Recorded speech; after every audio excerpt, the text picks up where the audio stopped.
Chapter 320. This chapter talks about the same content, so it won't be separated to trick clicks. Yup, 6,000 words. That must be great. Finally, please recommend me.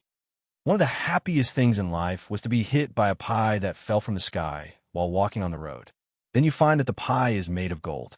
Then you would realize that there were still countless golden pies falling from the sky. Life is like this. What more can I ask for? Tang shook his head and sighed with emotion as he walked around the hall on the first floor. Hello, dear customer. The item you requested is upstairs.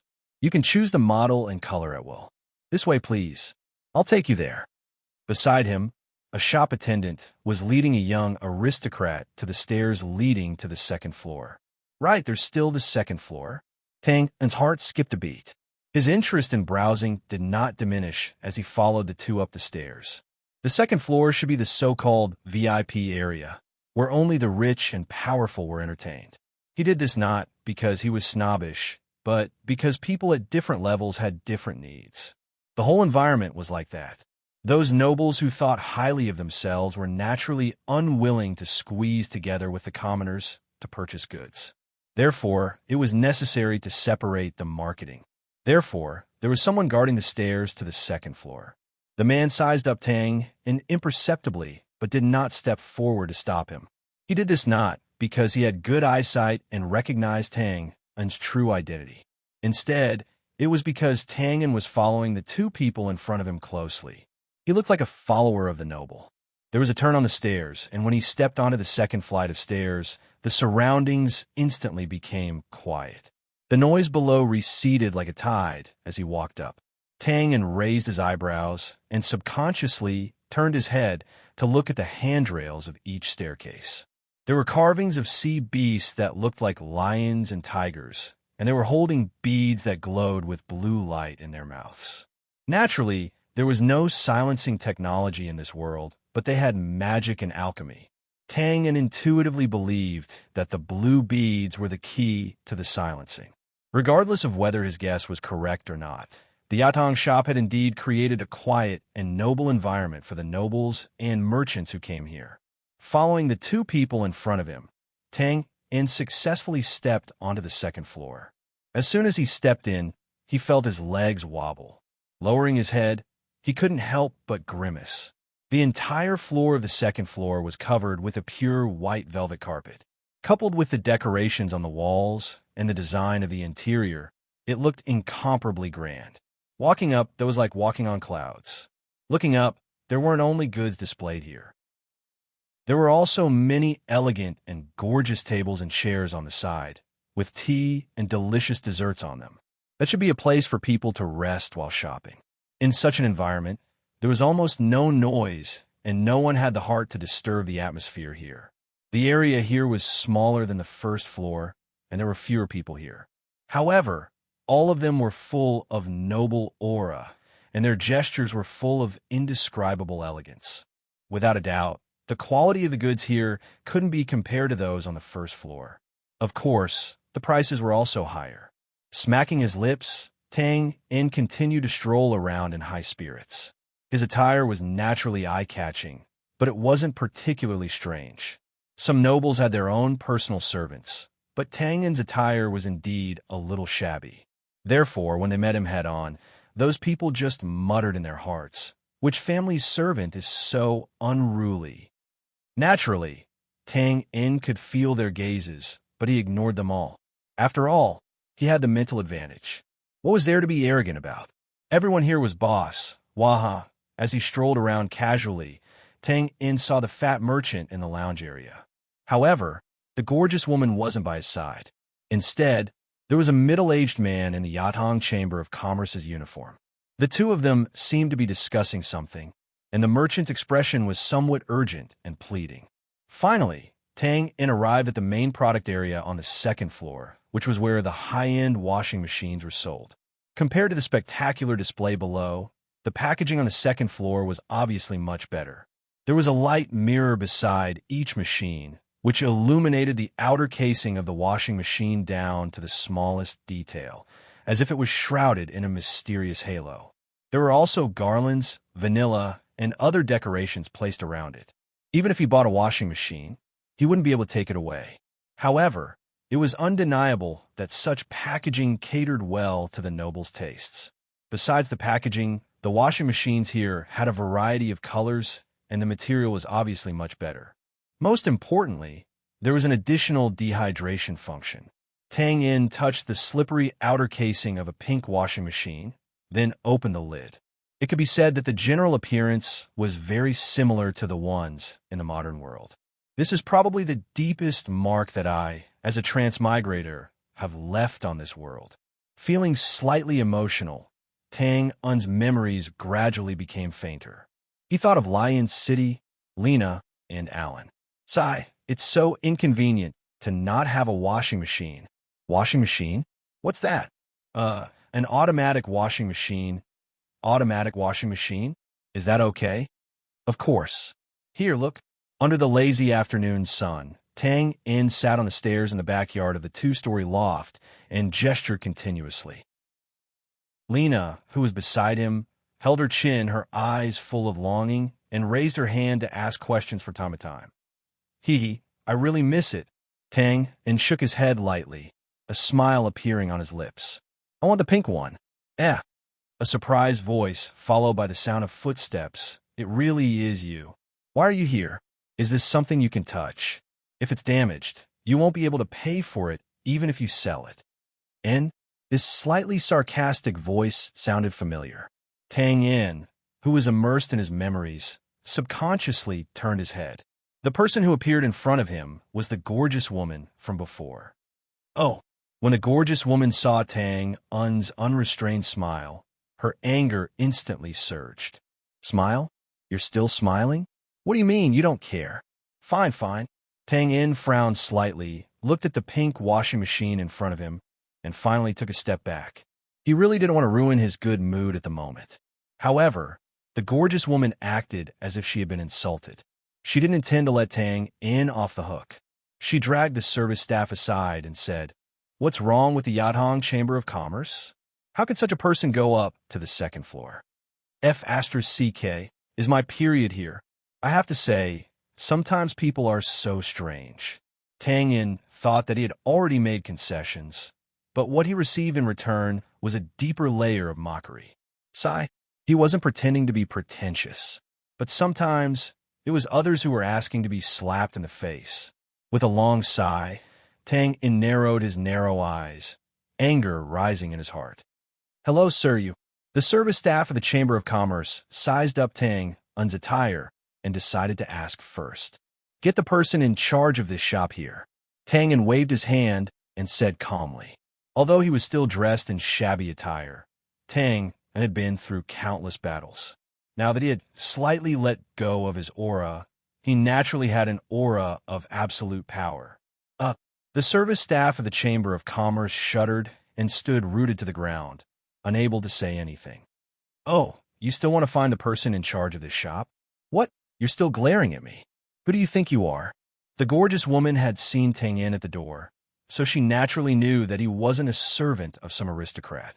Therefore, after the initial shock, she didn't restrain herself. Instead, she clamored even louder. However, her voice didn't last long because a shadow had already appeared in front of her slap. The crisp sound of a slap echoed on the second floor, and the surroundings fell silent instantly. The gorgeous woman covered the red handprint on her face and stared blankly at Tang Yin, as if she couldn't believe what had happened in front of her eyes. She was slapped. She was actually slapped. Tang Yin, who had casually put down his hand, frowned again. He looked down at the greasy powder on his hand, curled his lips, and reached out to take the white towel from the service staff's jacket pocket. "Thank you." He then wiped it gently. A hysterical scream rang out. After coming back to her senses, the gorgeous woman went crazy. Her face was distorted, and she waved her 10 fingers as if she had gone crazy and was about to charge forward. The service staff of the Chamber of Commerce was a little confused by what had happened in the span of a few breaths. After being awakened by the scream, he subconsciously stood between the two and waved his hand to stop the fight. "You hit me. You dare to hit me, huh? I want you dead. I want you dead." "Calm down, Mrs. Cold. The woman's fighting strength was extremely fierce when she went crazy. The service staff was unlucky to have suffered such an unexpected calamity. He had only stopped her for a few seconds before he was hit several times. He couldn't help but groan. "Stop it! Stop it!" Two exclamations sounded almost at the same time. Not far away, the fat merchant and the middle-aged man in the Chamber of Commerce's uniform hurried over. After all, the situation in front of them looked like the gorgeous woman and the service staff were fighting. Such a big commotion naturally attracted the attention of the surrounding nobles, and they slowly gathered. "What's going on?" The fat merchant pulled the woman who was still going crazy, and his face was a little ugly. "Dear, dear, sob, sob, he hit me. You must avenge me." When the gorgeous woman saw that she had someone to rely on, her spirit was suddenly lifted. Her acting skills reappeared, and she pointed at Tang In with teary eyes, crying with grievance. When the fat merchant saw that the woman was pointing at Tang In, he immediately breathed a sigh of relief. Just now, he was negotiating with a middle-aged man to purchase a large number of washing machines, and he was about to succeed. If something happened at this time, even if it was just an ordinary service staff, it was hard to guarantee that nothing would happen. On the other side, after the middle-aged man heard the service staff's explanation, his expression was also slightly relaxed. There were still many onlookers nearby. If news of a service staff fighting with a customer spread, it would not be good for the store's image. Since it had happened, it had to be resolved. The fat merchant did not have any intention of going forward to argue with Tang In. Instead, he looked directly at the middle-aged man beside him. After all, this was the Yatong Chamber of Commerce, and his business was here. Therefore, regardless of whether he could win or not, he would not choose to fight here. As long as there was a decent way to resolve the matter, he would have plenty of ways to torture Tang In after he was kicked out to avenge his woman. The middle-aged man thought for a moment, then walked forward. "Sir, may I ask how you came up?" The gorgeous woman did not let go of the opportunity to continue slandering Tang In. She pointed directly at him and said, "He must have snuck up. I saw him staring upstairs when I was outside the door just now. He must have come to steal something." Wow, there was a small commotion around them. The surrounding nobles could not help but nod when they saw Tang In's clothes. In their hearts, poverty was always associated with theft. "Shut up." The fat merchant saw the middle-aged man suddenly frown and quickly shouted in a low voice. If it was a normal dispute, it would be easy to resolve. However, if there was a thief in a VIP area like this, it would undoubtedly be a blow to the store's reputation. The gorgeous woman pursed her lips when she heard that. She did not dare to continue speaking, but she kept muttering curses under her breath. "Why? Is this question very important?" Tang In raised his left hand and touched his nose as he asked calmly. "I'm sorry, sir. If you—" "Huh?" The middle-aged man's eyes widened. He looked at the inconspicuous ring on Tang In's left pinky finger, and his body suddenly trembled. Sensing the change in the man, Tang In put down his left hand with a half-smile. "Are you the person in charge of this store?" No, I'm not." In just a short moment, the middle-aged man's forehead was covered in sweat. His lips were trembling. "I'm just the person in charge of this area." Tang In nodded. "Then please pass on the message. I want to see the person in charge here. Please wait a moment." The middle-aged man bowed at a 90-degree angle. He did not even bother to wipe the sweat off his forehead. He turned and ran toward the stairs leading to the third floor. The onlookers were stunned when they saw this. It was just a small dispute. Why did he need to see the person in charge? However, at the same time, their hearts trembled slightly. They looked at each other and nodded in understanding, whispering to each other. The owner of the Yatong store was considered a big shot in Hanshui City. A few months ago, when the store was established in Hanshui City, a few of the nobles in the city secretly launched an intense competition. They only had one goal: to cooperate with the Yatong store. Needless to say, after the dust settled, such a large area of the city square was immediately vacated for the establishment of shops. Naturally, the crowd would not let go of the opportunity to befriend such a person. Even if it was just a face, it would be good. Therefore, in just a short moment, all the nobles and merchants on the entire floor gathered. The Yadong Chamber of Commerce's methods are really strict. If that's the case, then you really did steal something. When the beautiful woman saw the middle-aged man leave in a hurry, she immediately jumped out and waved her hands. She shouted to the service staff not far away, "You have to keep a close eye on him. Don't let this thief get away." The fat merchant, who was thinking to himself, narrowed his eyes and sized up Tang in again. As a merchant, he was naturally good at reading people's expressions. The middle-aged man's attitude and his hurried departure made him instinctively feel that something was wrong. However, his woman's words made sense. If it was really a theft, it was possible that the store owner would come out to greet him. Ever since that slap, Tang did not pay any attention to the beautiful woman. His expression was calm as he stood there quietly. The fat merchant's heart sank when he saw this. The ominous feeling that he had suppressed rose up again. Just as he was worrying about his gains and losses, thud, thud, thud, the sound of footsteps on the wooden stairs rang out one after another. Then, an old man with a head full of silver hair quickly came down from the third floor. He looked around for a moment before he went straight to the center of the crowd. The middle-aged man followed closely behind him. "Good afternoon, Master Wace. Baron Mater sends his regards. Elder Hua. Purple Maple Leaf sends his regards." The crowd either bowed or took off their hats as they introduced themselves. Their voices intertwined, and it was very noisy for a moment. The silver-haired old man called Hua Isi looked a little anxious. He simply bowed to the people around him and apologized. Then he continued to walk inside. The fat merchant's seat was in front of Tang. When he saw the old man coming over, he hurriedly went up to him. "Hello, Elder Hua." As he was already in the center of the crowd, Wei stopped in his tracks. His eyes swept over the fat merchant's fingers.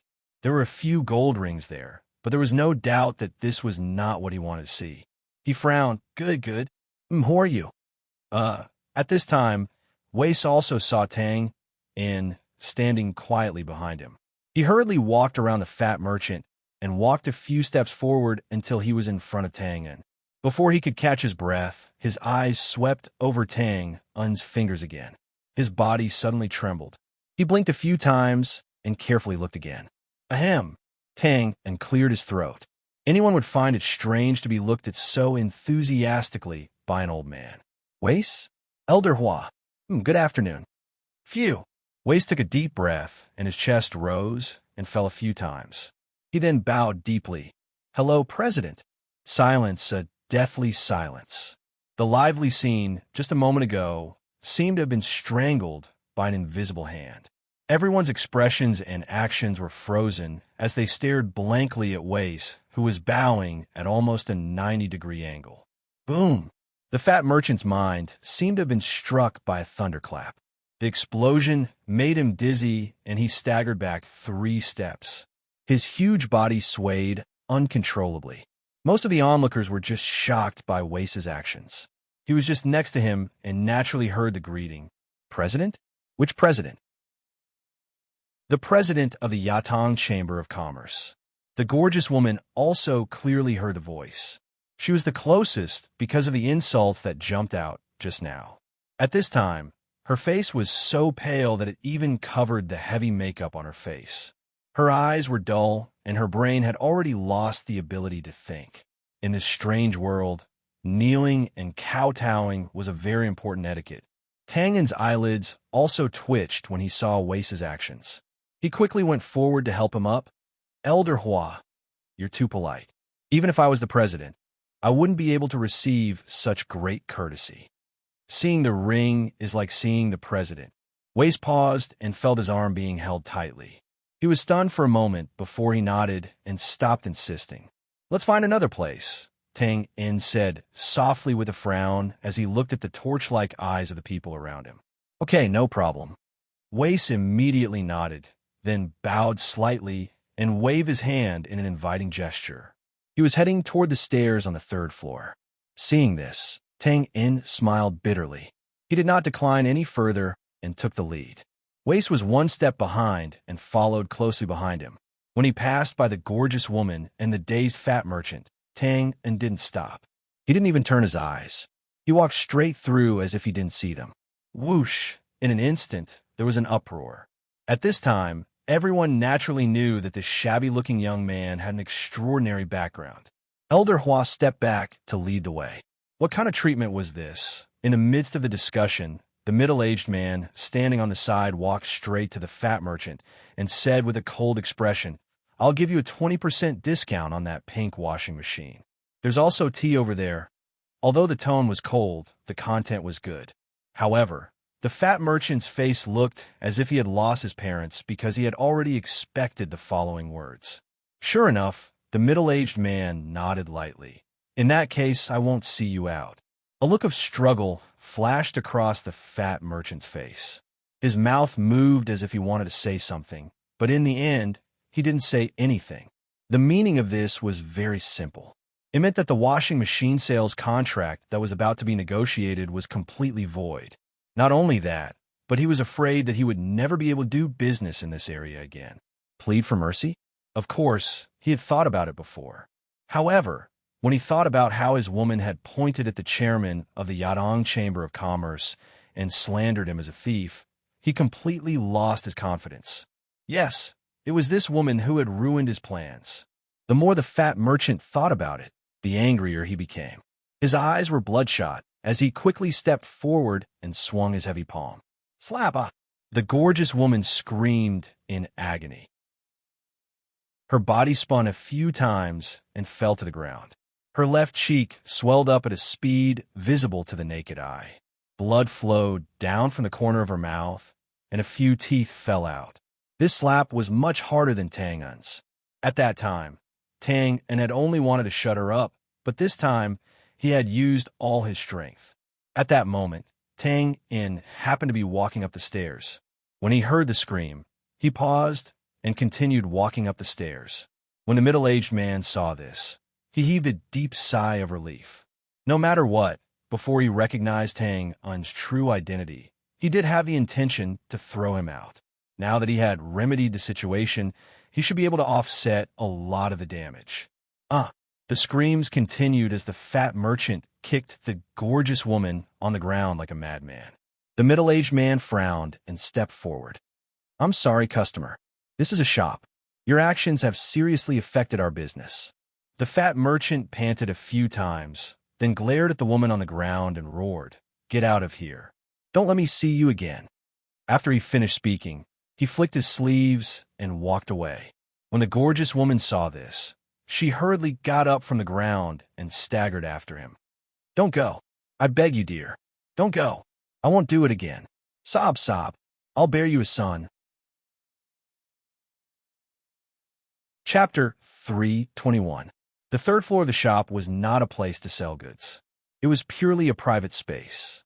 After leading Tang in to the table, Wace poured amber tea and handed him a crystal cup.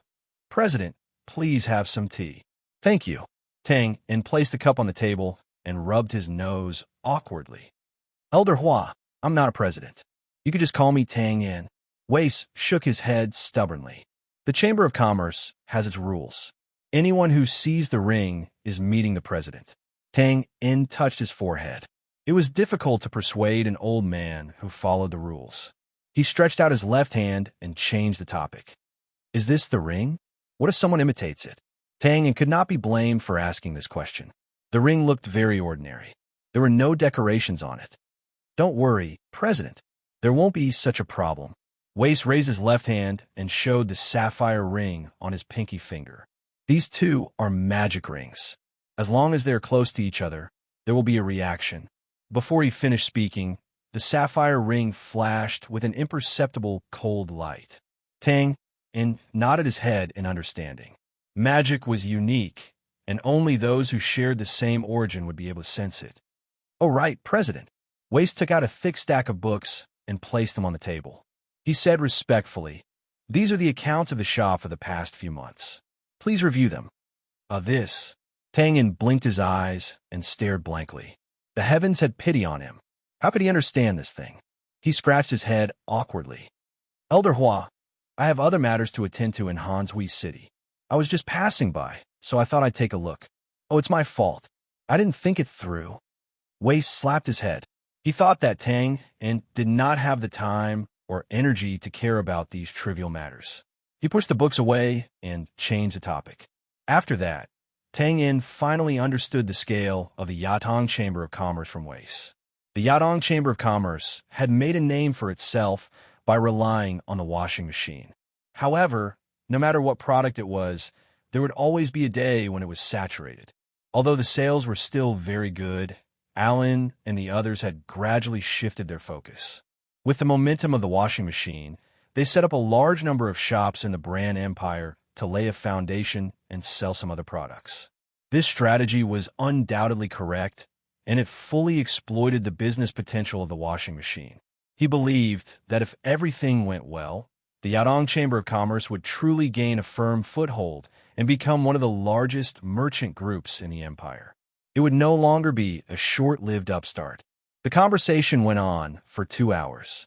Most of the time, Hua Yixi did the talking while Tang Yin listened.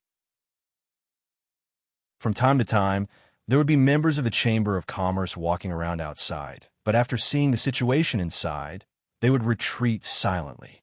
During this period of time, the nobles and merchant groups in Coldwater City trembled like an earthquake. During the previous conflict, almost everyone on the second floor had been watching from the sidelines.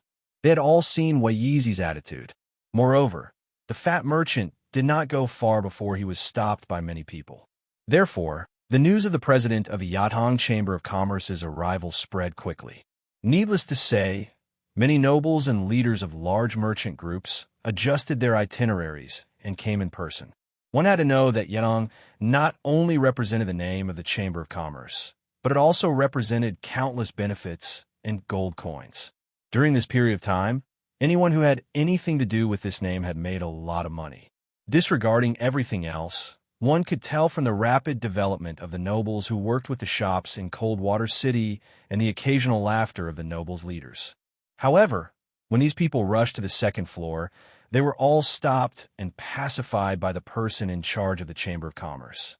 Although some of the nobles were dissatisfied, the Yatong Chamber of Commerce's relationship with the nobles of the South during its early stages of development aside, given their status in the city, this was not a place where they could vent their frustrations. In the end, they could only suppress their feelings and continue waiting. At this time, the conversation upstairs had come to an end. Tang Yin stood up and bowed. Elder Hua, thank you for your hospitality today. I have other important matters to attend to, so I won't be staying any longer. This was what he had said before. Wei Yizi could only helplessly say, then I won't keep you any longer. All right, please accept this. After a pause, he took a purple wooden box from the side and handed it over. If it's not enough, please send someone to inform me, and I'll send it to you. Of course, the purple box contained gold notes, and there was a lot of them. As the person in charge of the shop, he naturally had good judgment. Moreover, this was what Alan had told him before, so Wei Yizi would not forget. I've been waiting for this. Tang Yin accepted it calmly, resisting the urge to open it and count. He was the president after all. Wouldn't it be demeaning to be so impatient? After seeing Tang Yin's hand, Wei Yizi asked again, President, there are many people waiting. There are many people waiting downstairs. Would you like to meet them? I'll pass this time. Let's meet again next time. Tang Yin waved his hand and refused without hesitation. Tang Yin was now a member of the Gray Coat Army. He could forget about the hurried meeting downstairs. He believed that, with his common face, no one would care too much. However, if he were to greet people with this identity now, the Yatong Chamber of Commerce would be dragged down if he was exposed one day. It's my fault. Well, I'll send them away first. Since he had been instructed by Alan, Wei Yizi naturally knew Tang Yin's identity. He slapped his head and bowed before heading downstairs. Elder Hua, please wait. Can you call the person in charge on the second floor? I have something to ask him. Wei Yizi was stunned, then nodded. He waved his hand and called for a waiter to go down. Not long after, the middle-aged man from before walked in with a nervous expression. It was impossible for him not to panic. Although he had made a follow-up remedy, no one knew if the president would be angry afterward. President. After bowing, the middle-aged man gritted his teeth and decided to admit his mistake first. Earlier, Tang waved his hand and said nonchalantly, "Don't worry. I'm just here to ask you some questions." "Well, do you know that fat merchant from before?" I do. The middle-aged man was relieved when he heard this and quickly replied. Tang and narrowed his eyes. "Well, that's good. Tell me about him and where he lives." A few minutes later, Tang nodded and opened the back window to take a look. He bowed to Waizi. "Elder Hua, I'll be taking my leave." Click. The window closed with a soft sound. "Okay, Huh?" Waizi opened his mouth and stared blankly in front of him. Tangen's figure had already disappeared. After a while, the middle-aged man called out tentatively, "Sir, President." Waizi came back to his senses and his expression froze. He glanced at him and said firmly, "Don't ask about things you shouldn't know. Also, you must forget everything that happened today." "Yes." The middle-aged man quivered and immediately replied with a bow. Nodding, Waizi led the way. "Let's go. Follow me to greet the people below." In the alley behind Yutang's shop, Tangen looked around carefully and rubbed his hands excitedly. He then took out the purple box from his bosom. Not long after, the people passing by the alley trembled and felt thunder roar in their ears. "Wah, I'm rich. I'm rich. I'm rich." An hour later, in the western district of Hanshui City, a high-pitched scream came from a rather exquisite building. "Ah, master, miss, guards, there's an assassin." Ignoring the chaos here, a few blocks away, an ordinary-looking young man waved his hand and hailed a carriage. He lifted the curtain and got in. He said in a calm voice, "Malu Ali." "Yes, customer." Chapter 3:22. At night, in a corner of the Western District, the lights were dim. It was supposed to be the time for normal people to rest, but this place was indeed bustling with activity. Fierce men with unfriendly expressions and strong waists walked on the road with wine bottles in their hands. They wore heavy makeup, and from time to time, there would be the sound of weapons clashing in the distance. Screams and curses could be heard. Being in this place, one could not help but feel like a crazy demon was dancing.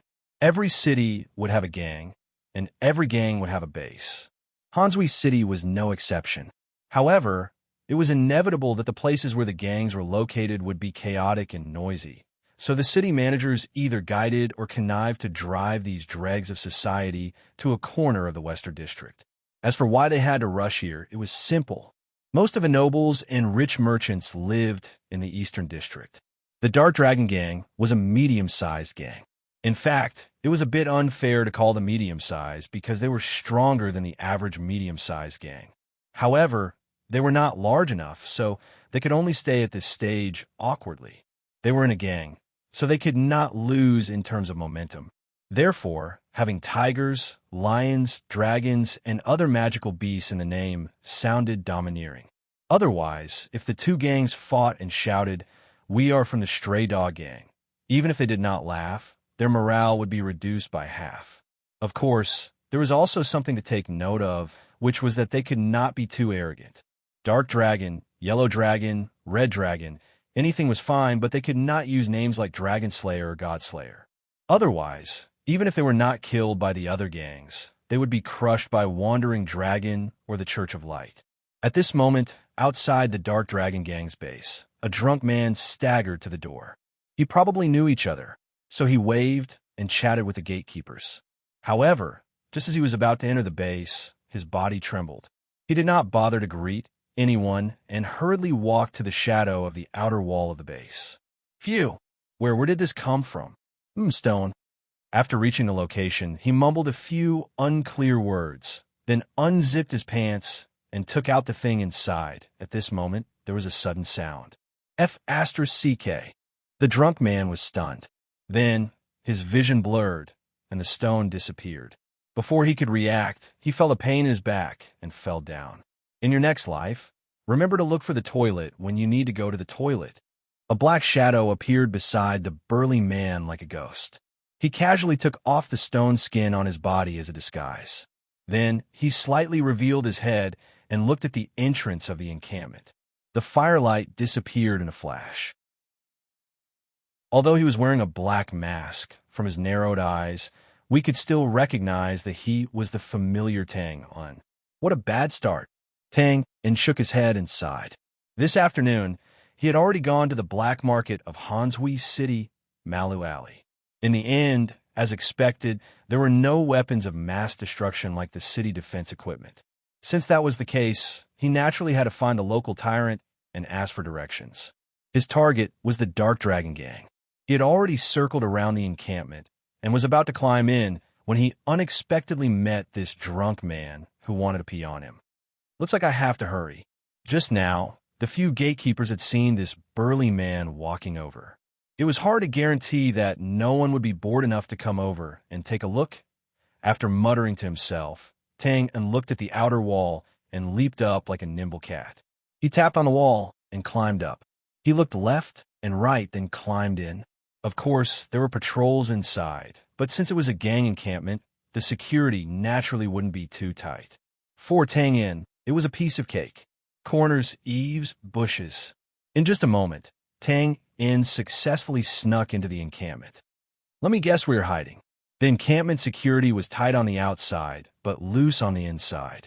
Tang Un openly lay on the roof tiles and looked at the buildings in front of him as he softly muttered, "Let me guess where you're hiding." Logically speaking, the boss should be right in the middle of the encampment. However, that place was a large hall. Dozens of burly men were drinking and fooling around inside. Based on their words and expressions, the boss didn't seem to be among them. I was too impatient. I should have asked around before killing. Should I kill someone else? I don't think so. I'm just asking for directions. It's not harmonious at all. After killing so many people, one would no longer feel anything. Excitement, nervousness, and even joy were all before the killing. When Tang Un acted alone, he would unconsciously mutter and let his imagination run wild. In the past, he did this to relieve his nervousness, but now it had become a habit. Although that was what he said, Tang Un still glanced at the person below who was holding a bottle of wine and looked like an odd job worker. However, before he could move, two other people entered his line of sight. TSK, there's a problem. We're already so excited, but this man still hasn't done anything. How despicable. Cough, cough. If he's not a eunuch, then this woman probably isn't his. With a thought, Tang Un stepped on the roof tiles and quickly followed. He landed, jumped, and bent over. Like a bat, he followed the adulterous couple in front of him from a distance. Haha, I guessed it right. Sometimes I'm really jealous of myself. I'm so smart. How can other people live? With a mess of thoughts, Tang Un walked around the attic. His eyes lit up. He stepped on the wall and gently put his hand on the back window of the second floor. This place happened to be backlit. Even if he hung here, no one would notice this black-clothed man. First, he put his ear to it. After a moment, Tang Un raised his eyebrows. A man's voice? And more than one. Damn, could it be that I've caught a 3P? Oh no, Impy? Are you playing with me? God of light, I thank you. Shaking his head, he put one hand on the windowsill and took out a dagger with his right hand. He gently slid it along the bottom edge of the window pane. Don't misunderstand. Of course, this was not for peeping. It was to confirm whether the boss of the Dark Dragon Gang was inside. Of course, if he saw a wonderful move, he could use it as a reference. Pooey, criticize it, As soon as he slid open a crack, Tang Un's mind instantly cleared. His nose sniffed twice. The smell of blood. It couldn't be wrong. Tang Un could be said to be extremely familiar with this smell. There was no way he would make a mistake. Looking to the side, Tang Un frowned. What appeared in front of him were several people dressed in the same black clothes. They were surrounding a brawny man with a bruised nose and swollen eyes sitting on a chair. They seemed to be interrogating him. Because they were relatively far away, and these people were like big tongues speaking indistinctly, Tang Un couldn't hear anything.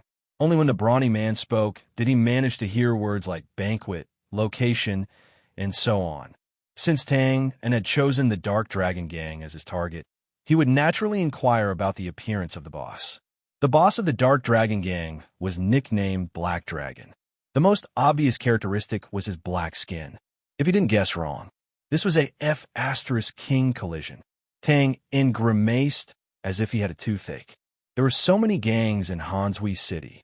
Do you have to be so observant? Attack? Tang and instantly considered this possibility.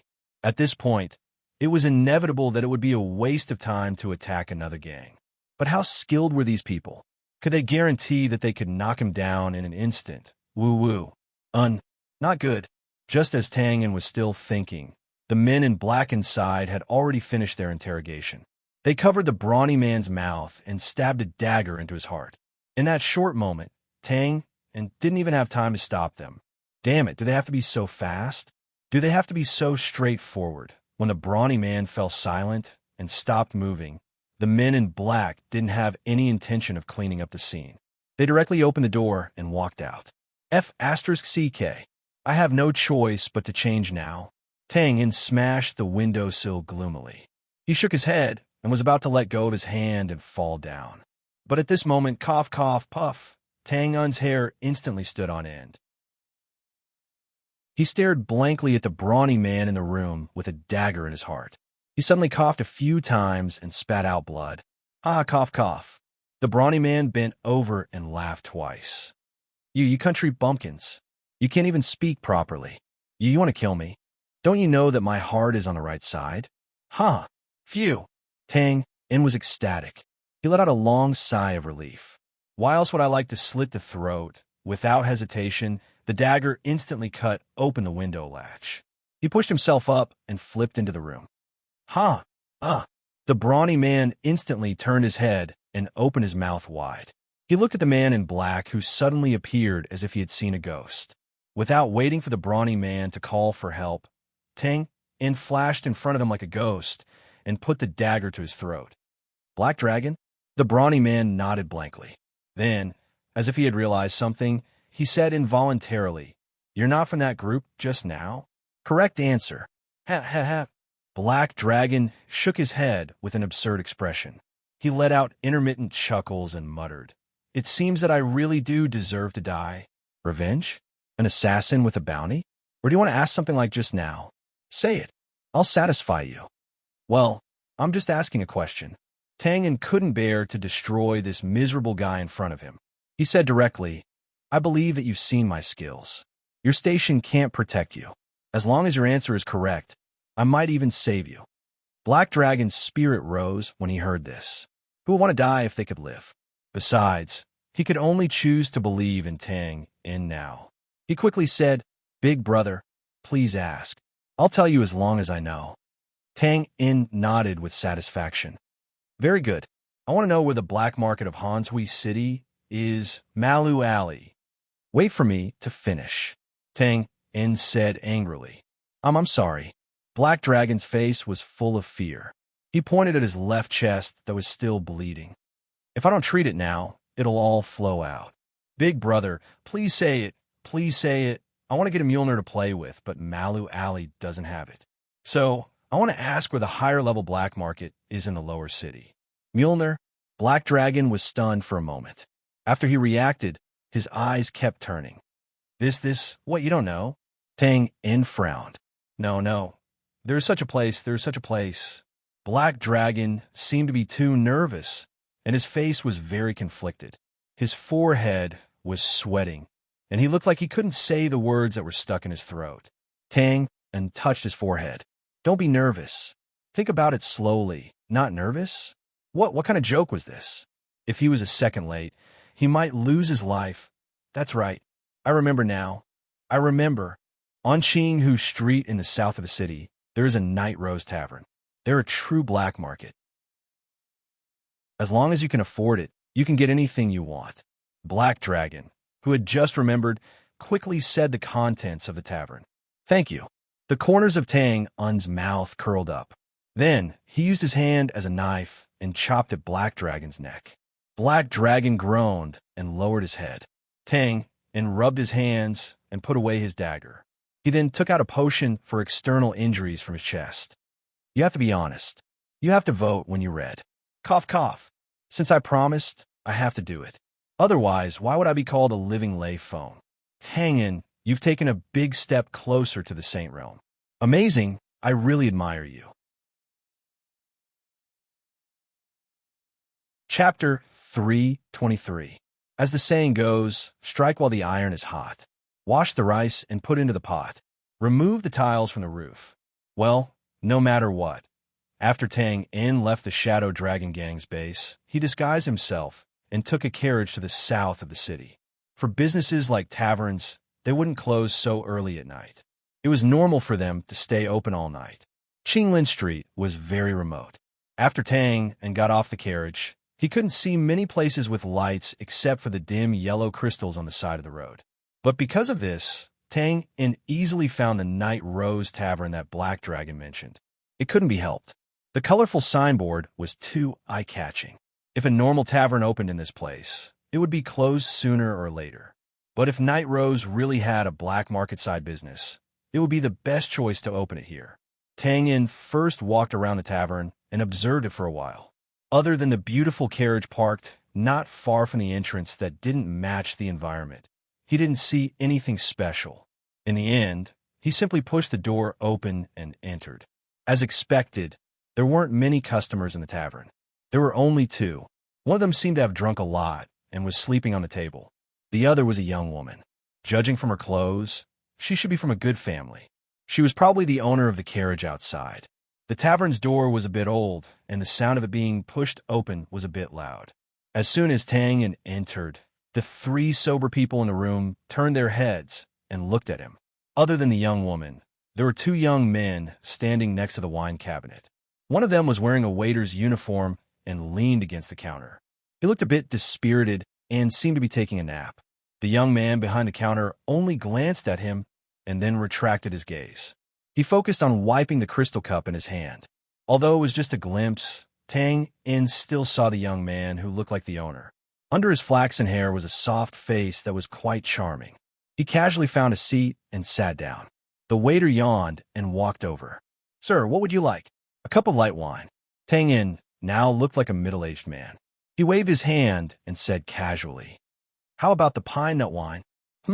5 silver coins, thank you." Tang In raised his eyebrows and was a little surprised. He had drunk pine nut wine before. The price was at most 80 copper coins, not to mention that it was only a cup. "Oh, then what about the ale?" 1 silver coin, thank you." The waiter's smile remained unchanged. Ale was the most common alcohol in this strange world.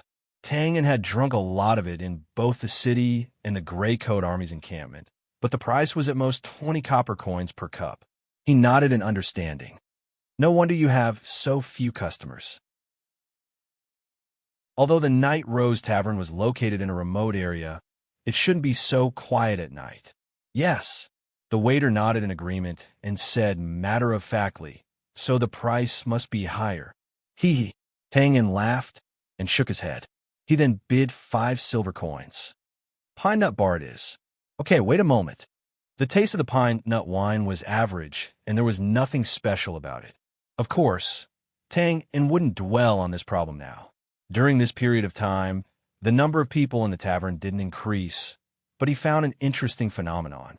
Although the young lady was holding a cup of orange liquid and sipping it carefully, with Tang In's observation skills, he could naturally see that her attention was on the handsome owner. From time to time, she would steal glances from the corner of her eyes. She was looking forward to it. "Oh, it should be a crush," he digressed. To be honest, Tang In sat here and almost finished a cup of wine, but he didn't find any valuable information. It seemed that he had to take the initiative. Just as Tang In stood up, the young lady on the other side put down her cup and walked towards the wine cabinet. "Hello." Her soft voice was a little nervous. The young owner in the wine cabinet was a little surprised and nodded. "Hello." At this moment, the waiter on the other side raised his eyebrows slightly and shook his head. He was a little interested and a little regretful. I'm Rena." As if she had made a great decision, the young lady first exhaled slightly and then said, "I've been here for half a month. I want to give you something. I made it myself." As soon as she finished speaking, a string of brightly colored and unusually exquisite bracelets appeared on the counter. The young lady lowered her head and pinched her lapel with her fingers. The young owner was stunned and then put down the crystal cup in his hand and shrugged. "Thank you. Well, sorry, I never wear jewelry." "Oh." The young lady's face showed unconcealable disappointment. She held the bracelets tightly and finally mustered up the courage to look up. Actually, I want to say Miss Rena. The young owner interrupted the young lady's words and then took 2 steps to the left. He grabbed the waiter's arm and put on the counter. While the young lady was shocked, he clasped his fingers tightly. I forgot to tell you. Well, I have someone I like. What the F asterisk CK? The corner of Tang Un's mouth twitched twice. His mood of watching a show just now was swept away, and he felt that it was ridiculous. Although he could tell that this was an excuse from the waiter's shocked expression, but this was a little too strong. Sob. Sure enough, the young lady was directly killed. When she came back to her senses, she burst into tears and turned to run out of the door. Bang! The tavern door opened and the figure disappeared. Sigh, one less customer. The waiter hurriedly pulled his hand out and shook his head regretfully. Yes. The young owner responded faintly and returned to his original position. He picked up the crystal cup and continued to wipe it. Ahem! Tang uncleared his throat. Although the atmosphere was a little strange, there was no one around except for the sleeping drunkard. It was a good time to talk, so Tang In walked over. Sir, is there anything else you need? Tang In nodded and then narrowed his eyes. Well, my needs are a little special. The young owner and the waiter looked at each other. Their expressions were stiff and somewhat absurd. Tang In looked around and touched his nose, not knowing whether to laugh or cry. Don't worry, I have no intention of disturbing your happy life. Hey, ahem. The waiter bent down and coughed as if he was ashamed to see anyone. The young owner was calm on the surface, but Tang In still saw the blue veins at the corner of his eyes twitching twice. I heard that you can get some special things here. The tavern was silent for a moment. The young owner put down the crystal cup and frowned. He looked at the waiter, who was also somewhat alert. Throw that person out and close the door. The waiter nodded and then simply walked to the sleeping drunkard, grabbed him by the back of his collar, and threw him out of the door. Then he put down the door, and the tavern was closed. Tang In's face was calm, and he did not say anything. Such a long time of observation was not in vain. Only the aura of the 2 people in front of him could be felt in this tavern. Although they had some strength, Tang In was naturally not afraid. Sir, we don't do business with strangers.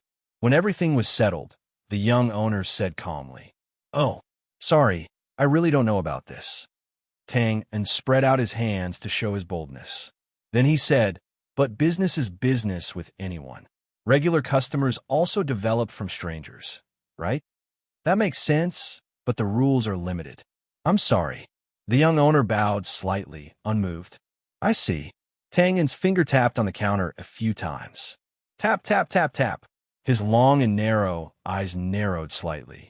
If I tie the 2 of you up, it's useless. The young owner shook his head, his expression unchanged. There's only wine here, nothing else. We're just middlemen. Even if you kill us, you won't get anything except being hunted down. Understood. Tang In nodded, withdrew his hand, and pinched his chin. So, there's no possibility of cooperation between us at all? Yes. Then how can we be considered acquaintances? You have our customer logo, the young owner explained, but if you want to have this logo, you have to cooperate once. It's an endless loop. Well, what if the transaction amount is large? The young owner raised his eyebrows and thought for a few seconds. If the amount is large, we can report it to the higher-ups and decide whether to cooperate with you or not. That's good. Tang In heaved a sigh of relief in his heart. He did not want to spend so much effort only to be stuck here in the end. I still don't know the exact amount. Right. How much does a Mjolnir cost? Mjolnir, the young owner and the waiter looked at each other, then took a slight breath and said slowly, about 150,000. Tang In nodded and calculated a little in his heart. If you have all the things, the transaction amount will not be less than 3 million. The young owner's breath stagnated, and he looked at Tang In seriously. As long as you have the money, we can provide you with anything. Well, I'll report it to the higher-ups as soon as possible. You can come back tomorrow night. Thank you. Happy cooperation. Happy cooperation. Buzz. Tang In turned around and flicked a gold coin. He waved his hand and said, "This is the compensation money. Well, I won't disturb you two from enjoying this beautiful night." At the door, the waiter, who looked depressed and tangled, had removed the door panel. Nodding, Tang In walked out of the tavern and quickly disappeared into the night. His tone is really annoying. The waiter curled his lips disapprovingly and walked back to the counter. The young owner looked a little strange and stared straight at the spinning gold coin on the table. Whatever, it has nothing to do with business. Hey, he's just teasing and sarcastic, okay? He said he would take the two of us down. Humph. The waiter spread his hands and said a lot of things. Then he looked at the young owner strangely. Why are you looking at this? By the way, this person's words are strange. What compensation? As he said, he reached out to grab the spinning gold coin. No, boom. Crash, After a period of silence in the tavern, the waiter looked in shock at the counter that had been reduced to a pile of broken wood. He opened his mouth and said, I didn't do anything. Nonsense. If you had such strength, why would we bother to guard this tavern? The young owner shook his head and sighed. It's him. The waiter also reacted and murmured. He instantly replayed the scene in his mind and finally stopped at the scene where the man tapped the counter a few times with his fingers. He sucked in a breath of cold air. What does he mean by that? Who knows? Maybe it's a demonstration. Well, we're in luck. The young owner replied casually and then happily found the unbroken crystal cup from the broken wood. He took out a white towel and carefully wiped it. Then what do we do now? Do you still need to ask? The young owner spread his hands. Of course, we're going to enjoy this beautiful night. Puke. Chapter 3:24.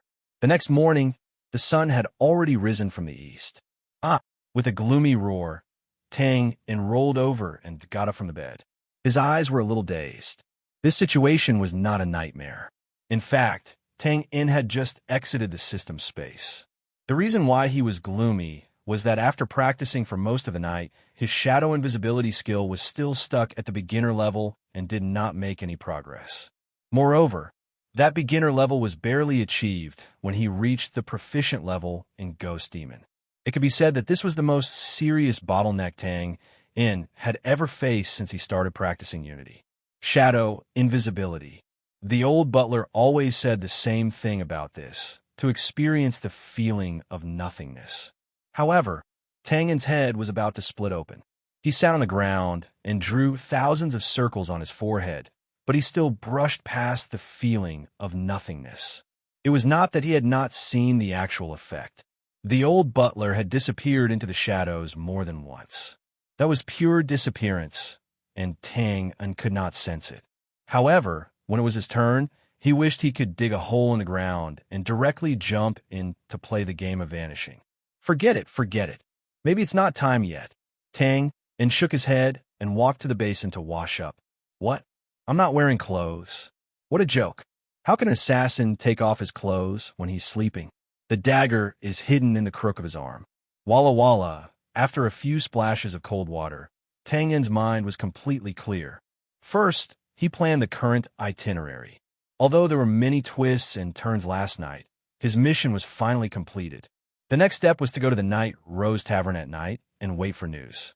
Tang In could not do anything about whether this was successful or not. He had done his best. Now, it was up to the other party to see if they were interested in this huge sum of money. Of course, he had a backup plan. If the other party refused, Tang In was ready to ambush next to the tavern. As long as he waited for the transaction, he would directly knock out the person. Then, he would search for the customer sign and disguise himself before going. As a human, there will always be a way if you use your brain more. How can you hang yourself on a tree? With this thought, Tang In's mood returned to normal. He opened the door and walked out. This was probably the encampment of the gang that had been annihilated. The Gray Coat Army was currently living in the large residential area behind. Outside the door, Tang In faced the warm sunlight and stretched his body. He had nothing important to do during the day. He decided to go to the black market later and buy some gadgets to equip the gray space. Even though Tang and didn't plan to develop David and the others into the modern world special forces, he was still very certain about the variety and practical equipment on the special forces. One's own strength was the foundation. No matter where this sentence was put, it wouldn't be wrong. But at the same time, if two people were similar in strength, then the one with a variety of lethal weapons would often have the advantage. After all, the more practical weapons one had, the more tactics one could choose from. After walking out of the residential area, there was a large square. There were a lot of dusty stone pillars, logs, and other things around it. It seemed that this was a place similar to the martial arts hall in the past. Captain Tang and, good morning. Most of the people who woke up early were gathered here to practice their strength, speed, and other basic qualities. When they saw Tang In arrive, they all came forward to greet him.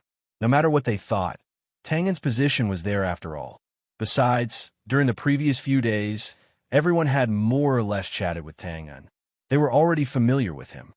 Good. Tang In responded to them one by one with a smile.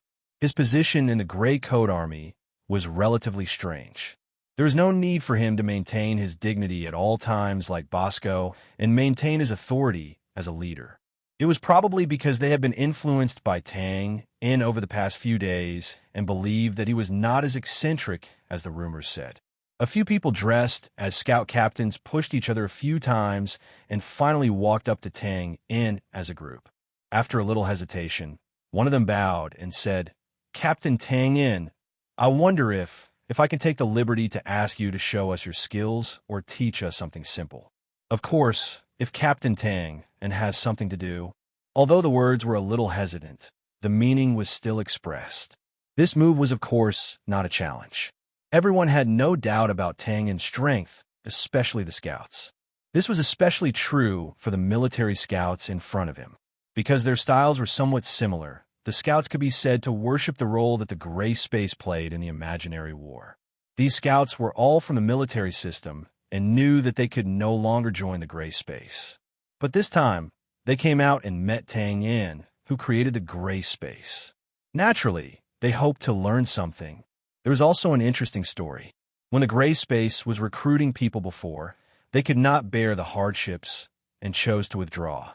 Now, their intestines were green with regret. Haha, it's okay. What do you want to learn? Tang In waved his hand, and his attitude was very easygoing. This was not an act. In the Gray Coat Army, Tang In valued David and the others the most because they were the fundamental help for him to kill Sessman. As for the others, although Tang In did not care much about them, he still had the patience to occasionally teach them. Several scouts, originally, just wanted to give it a try. Now that they heard Tang In simply agree, they were naturally ecstatic and cheered. Then they gathered together and discussed which aspect they wanted to learn. After all, the opportunity was rare. It was inevitable to regret if they chose wrong. In the end, it was the scout who said excitedly, "Captain Tang In, we are scouts, so we would like to ask about the technique of using the dagger." Dagger. Tang In nodded. The choice of these people was also crucial. Of course, the most important thing for scouts was speed and agility, but that was not something that could be achieved overnight. Scouts often faced enemy scouts. Once they could not get rid of them, they would fight fiercely. Basically, they would fight in close combat with the dagger. What do you use the most? Oh, dagger. Tang In took the dagger handed over by the scout and played with it in his palm. At this time, there was a whoosh and everyone in the field gathered around. Although there were some who were not scouts, this did not prevent them from watching Tang In's performance. After thinking for a while, Tang In spread out the dagger. In a dagger fight, the key is to kill with a single blow. To do this, you must be faster than your enemy, more agile, and more familiar with it. Well, just treat it as an extension of your finger. After saying this, his wrist shook. Hiss, hiss, hiss. The cold light flashed, and the shadows of the dagger were everywhere. Under everyone's gaze, the dagger that was originally lying quietly in Tang In's palm jumped up gently, as if it had a life of its own. Then, within the range of his palm, it rotated freely around his finger. Pay attention to the movements of the fingers, palms, and wrists. When you're really familiar with it, There is naturally no need to worry about the form. But you have not reached that level yet, so it is best to remember my movements. Well, pay attention. I will repeat it again. At this time, most of the people's attention was attracted by the dagger. They held their breaths as they watched the dancing shadows of the dagger in his palm. They were afraid that they would disturb Tang if they let out too much of their breath. The result was not a joke. With such a high-speed rotation, such a cold light, if they made a mistake, it was reasonable that their fingers would be cut off, and if it was serious, their entire palms would be cut off. Fortunately, the scouts still had some sense. When they heard Tang Un's words, they quickly pulled their attention back to their hands. Yes, pay attention, look carefully. Remember every movement, every change. The dagger is just an extension of the fingers, and the fingers will never hurt you, never. Hiss, hiss, hiss. When the scouts had almost accepted the current movements, Tang gradually sped up. He broke up the movements, connected them together, broke them up again, and pieced them together again. Soon, some of the scouts stood in place as if they were bewitched. Their minds were blank, and they stared blankly at the palm. Gradually, various pictures of the palm movements began to appear in their blank minds. One by one, some were broken up, and some merged to form new pictures. There were still a few talents that could be cultivated. Tangen's mind was not on the dagger at this time. This kind of speed was just a normal game for him. His attention was on the few people who were still staring blankly. It was important to know that not everyone could keep up with this rhythm. Most of the scouts had already withdrawn from the previous state at this time. It was not that they did not want to keep up, but they were limited by their talent and strength. As for the others, they were now just staring blankly at the illusory shadow of the dagger.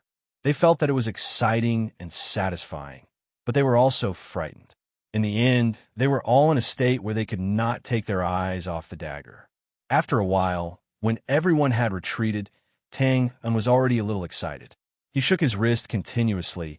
If you really understand and are familiar with it, you can do it like this, hiss. With a light shout, the speed of the dagger increased. What was more terrifying was that this was not the limit, and it was still increasing. Hiss, hiss, hiss, hiss, hiss, hiss. Gradually, the short sound of the dagger cutting through the air became louder and louder in the silent environment. Then it slowly became uniform, and finally, there's only one sound left. Gradually, in everyone's eyes, Tangen's right palm had disappeared and was replaced by a cold halo. Or more accurately, those cold lights of different lengths were more like cold flames, which were held by Tang in his palm. Withdraw. A faint voice drifted, and the cold flames and the sound of the dagger cutting through the air all disappeared. What appeared in everyone's eyes was an unscathed palm, and the dagger lying obediently on the ground. It was as if everything just now was an illusion. Cough, cough. After clearing his throat to wake everyone up, Tang returned the dagger to the dreamy scout. Practice slowly. This kind of technique is not something that can be mastered in a short period of time. Oh yes, remember to use an unsharpened dagger when practicing. Well, that's it. After saying that, Tang casually waved his hand, turned around, and left. He had the demeanor of someone who hid his achievements and fame. In front of everyone where he could not see, he felt the torch-like gazes behind him. His lips curled up slightly. Sigh, I accidentally did something awesome again. Tang in. Oh, Tang in. How should I say it? You can't do personal worship. Chapter 325. In the evening, at the Gray Coat Army's place of residence. The transaction will take place in 3 days at the Shui Yu Manor in the east of the city. There will be a high-level banquet there, but we need to find our own way to get the invitation. All right, I personally paid a deposit of 10,000. I'll have to ask the minister to reimburse me later. Where was I? Oh, then I went to the city hall again. Damn it, it was closed after work. Sure enough, regardless of the era, government agencies are so unreliable. That's it, that's all. Spreading his hands, Tang picked up the teacup and took a sip. He was now in the hall, which was the command center of this procurement plan. Bosco and the others were in front of him. After listening to his report, they all lowered their heads and pondered. Very good. Thank you for your hard work, Captain Tang Yin. After a moment, Bosco stood up and said with a face full of appreciation, "You're welcome, it's just part of my job." Tang Yin simply bowed. His tone was a little excited, and he looked like he was going all out for the team. "In terms of calculation, I may be a little inferior to you. But in terms of acting, as long as I want to play, I'm a professional." "Good. You're not arrogant or impatient. The future of the Gray Coat Army depends on you." Bosco's face was full of appreciation, and his tone was full of admiration. "Sigh, Minister, you're wrong. Young people do things carelessly, and they still need the guidance of someone with rich experience like you." Tang and shook his head in shame and appeared to be even more excited. The atmosphere in the hall was a little strange. The two in the middle were acting humble and respectful, while the people around them had strange expressions and their mouths were slightly twitching. Tang Yin and Minister Bosco were not on good terms, and this was not new news. As for the specifics, maybe the direct subordinates of Fei Rue and Bosco knew a little better. But even if they didn't know, they knew that Tang Yin had previously stepped on Bull's leg and broke it, causing him to commit suicide. In the end, both sides even fought in public. And now, the scene in front of them, erasing the enmity with a smile. Who would believe it when someone died, just when the audience was about to get goosebumps? The two people in the field finally separated after holding each other's shoulders. After that, a middle-aged civil official came out and distributed the list to everyone. In fact, the list had already been roughly drawn up when they arrived. Now, it was just more detailed and precise. After Tang Yin sat down, he took it and glanced at it, then put it aside. There were only large ballistas, trebuchets, Mjolnir, and so on. There was also an approximate price tag at the back. Such an attitude was not because he did not care, but because Tang Yin had always left professional matters to the professionals. If others were to point fingers, it would only cause more trouble than help. No one had any doubts about the list. The next step was to wait for the Gale Bandit gang and the stolen goods from before to be sold. Once they knew the actual amount, they would make the final decision. After skipping this topic, it was time to discuss what Tang Yin had just said. Tang Yin finally knew something about this banquet from Bosco, a former smuggling aristocrat. First of all, according to Bosco, such a high-level banquet was rarely seen in the circle of nobles. This was because it was not directly organized by a noble. Instead, it was often led by one or a few big nobles and then jointly organized by small and medium-sized noble families. As such, the level of the banquet was self-evident. Whether it was the scene, the invited guests, or even a glass of wine on the banquet table, it was all done to the best of their ability. Naturally, those who could attend such a banquet had to be important. Needless to say, the nobles would basically receive an invitation. At the same time, some famous businessmen and celebrities were also on the list of invitations.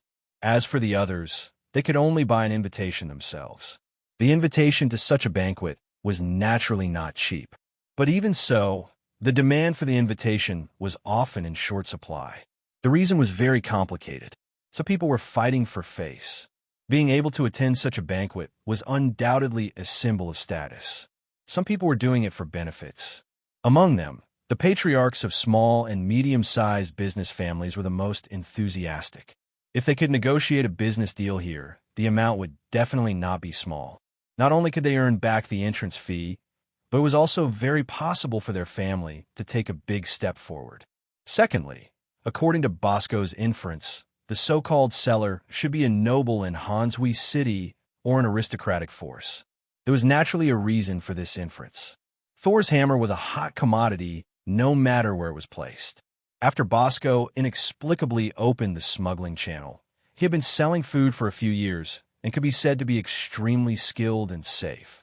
But even so, he had never thought of smuggling Thor's hammer, which had huge profits, into the northern wilderness. This thing was really too sensitive. Moreover, the production process of Thor's hammer had always been in the hands of the officials.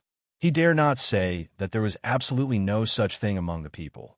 But even if there was a production plan, the corresponding metal parts were also controlled. In this case, perhaps only the big nobles who had access to the sky could use various means to hide a few after each batch was produced, similar to accidents. Of course, if there was a relationship with the military logistics department, it would be even simpler. Bosco was indeed a nobleman who had been involved in smuggling. From Tangen's words, he analyzed that there were basically no problems with the items on the list and should be able to get them in stock. Moreover, from the price of Thor's hammer of about 150,000 gold coins, Bosco had also estimated the price of other city guarding equipment. This estimate was not the same as Tangen's previous casual calculation, where he had called out 3 million. This was based on facts and was much more accurate. Of course, in the end, they still talked about the problem of money. The middle-aged civil official took out a piece of paper again and shook his head slightly. If it's only 3 days, I'm afraid it's a bit difficult. In the past 2 days, we have earned more than 800,000 gold coins from Bernie's stolen goods, and it may only be less in the future. Moreover, the price of gold, silver, and jewelry in the city has slightly decreased. This person's judgment was right. Stolen goods were not suitable to be sold continuously. In addition, if the price of gold, silver, and jewelry fell sharply, it would definitely attract the attention of people with ulterior motives in the city. At that time, the police department would definitely intervene to investigate. It doesn't matter. Then let's follow the plan we discussed before. Bosco waved his hand and took out a map from the table and unfolded it. Hansui City's geographical location is excellent. It's a transit station for various cities. Send people in 4 directions to transport the stolen goods to these cities. 3 days is enough for a round trip. But on the way, the middle-aged civil official was a little hesitant. Although there were some official roads between the cities, who could guarantee that there would not be a bold thief blocking the road and robbing them? Yes, there were indeed more than 100 soldiers following the team when they set off, but their goal now was to protect the safety of this place. After all, there was a minister here. I have nothing to worry about here. Let the soldiers follow me to protect the transport team. It's settled. In special times, of course, special methods should be used. Bosco looked very bold and resolute as he waved his hand and made a resolute decision. Yes, after these major issues were decided, the rest were trivial matters. After a short discussion, Bosco announced the adjournment of the meeting. Just then, wait, Tangen hurriedly greeted and walked to Bosco. He was a little shy. Well, Minister, as I said before, can you reimburse me for the deposit of 10,000 gold coins? Bosco opened his mouth and was speechless. Chapter 3:26. Since the plan had been made, the next step was naturally to execute it in a hurry. The soldiers who came with the team contacted Bernie, divided the loot, and set off overnight to the surrounding cities. The next day, Tangen also went out early in the morning to the city hall. In fact, there were still 3 days before the banquet, so there was no need to be in such a hurry. However, after hearing from Bosco last night that the invitation was a bit popular, Tangen decided to buy it first to avoid any problems. However, Tangen regretted this decision as soon as he got off the carriage. Because the city hall hadn't opened yet, it was obviously not the time to go to work. F***CK, in desperation, Tangen had to scratch his head, buy a newspaper from a newsboy, and sit on the steps to wait. The location of the city hall was not far from the central square. In the morning, Hansui City was lively enough. There were people coming and going. Most of them were business groups that were ready to set off. Of course, there were also some men who didn't return home at night. They packed their clothes and hurried past. As for how to tell, it was simple. There was still some rouge left on the neck. Let's pray. I hope he won't die too miserably when he goes back. He didn't pay much attention to the newspaper. Tangen preferred to observe all kinds of passers-by and guess their whereabouts, identity, and what they had done before. It sounded a bit boring, but it was good for disguise and cultivating the killer's thinking. Well, it's about killing again. It's really boring. Shaking his head, Tangen opened the newspaper and flipped through a few pages. He couldn't help but feel a little bored. Due to their arrival, in order to ensure the smooth completion of the procurement task, Bernie's secret organization didn't do any publicity recently. This was misunderstood by the official newspaper as weakness, and several pages were full of slanderous remarks. While While flipping through the newspaper in boredom, Tang Un's heart suddenly moved. He raised the newspaper slightly and glanced around. It turned out that during this period of time, some people had gathered around. After another observation, Tang In was relieved. It wasn't an ambush. These people, who were dressed as businessmen or butlers, should be waiting for the city hall to open to buy the invitation like him. TSK, it seems that it's really popular. Good morning, sir. Putting down the newspaper, Tang In raised his head and looked at the wretched young man in front of him. Hello, big brother. Are you here to buy invitation to the banquet? I feel like I hit it off just by looking at you. I still have one last invitation. I'll give it to you at a cheaper price. Do you want it? This young man was very friendly.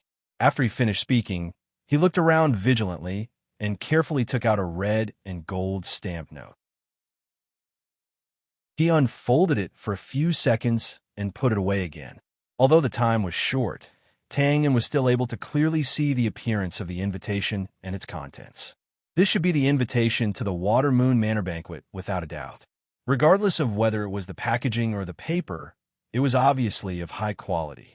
The guest name column was empty, and there was the seal of the city lord's mansion at the bottom right corner. Tang In's expression was a little strange. He looked at the young man in a daze and opened his mouth. There are also scalpers here? What scalpers? The young man was stunned and had a puzzled look on his face. Oh, nothing. Tang In came back to his senses and raised his eyebrows. Then how much do you plan to sell this invitation for? It's not expensive. Just treat it as a gift from me to Big Brother. 50,000 gold coins. Tang In was stunned at first, but then he shook his head speechlessly and laughed.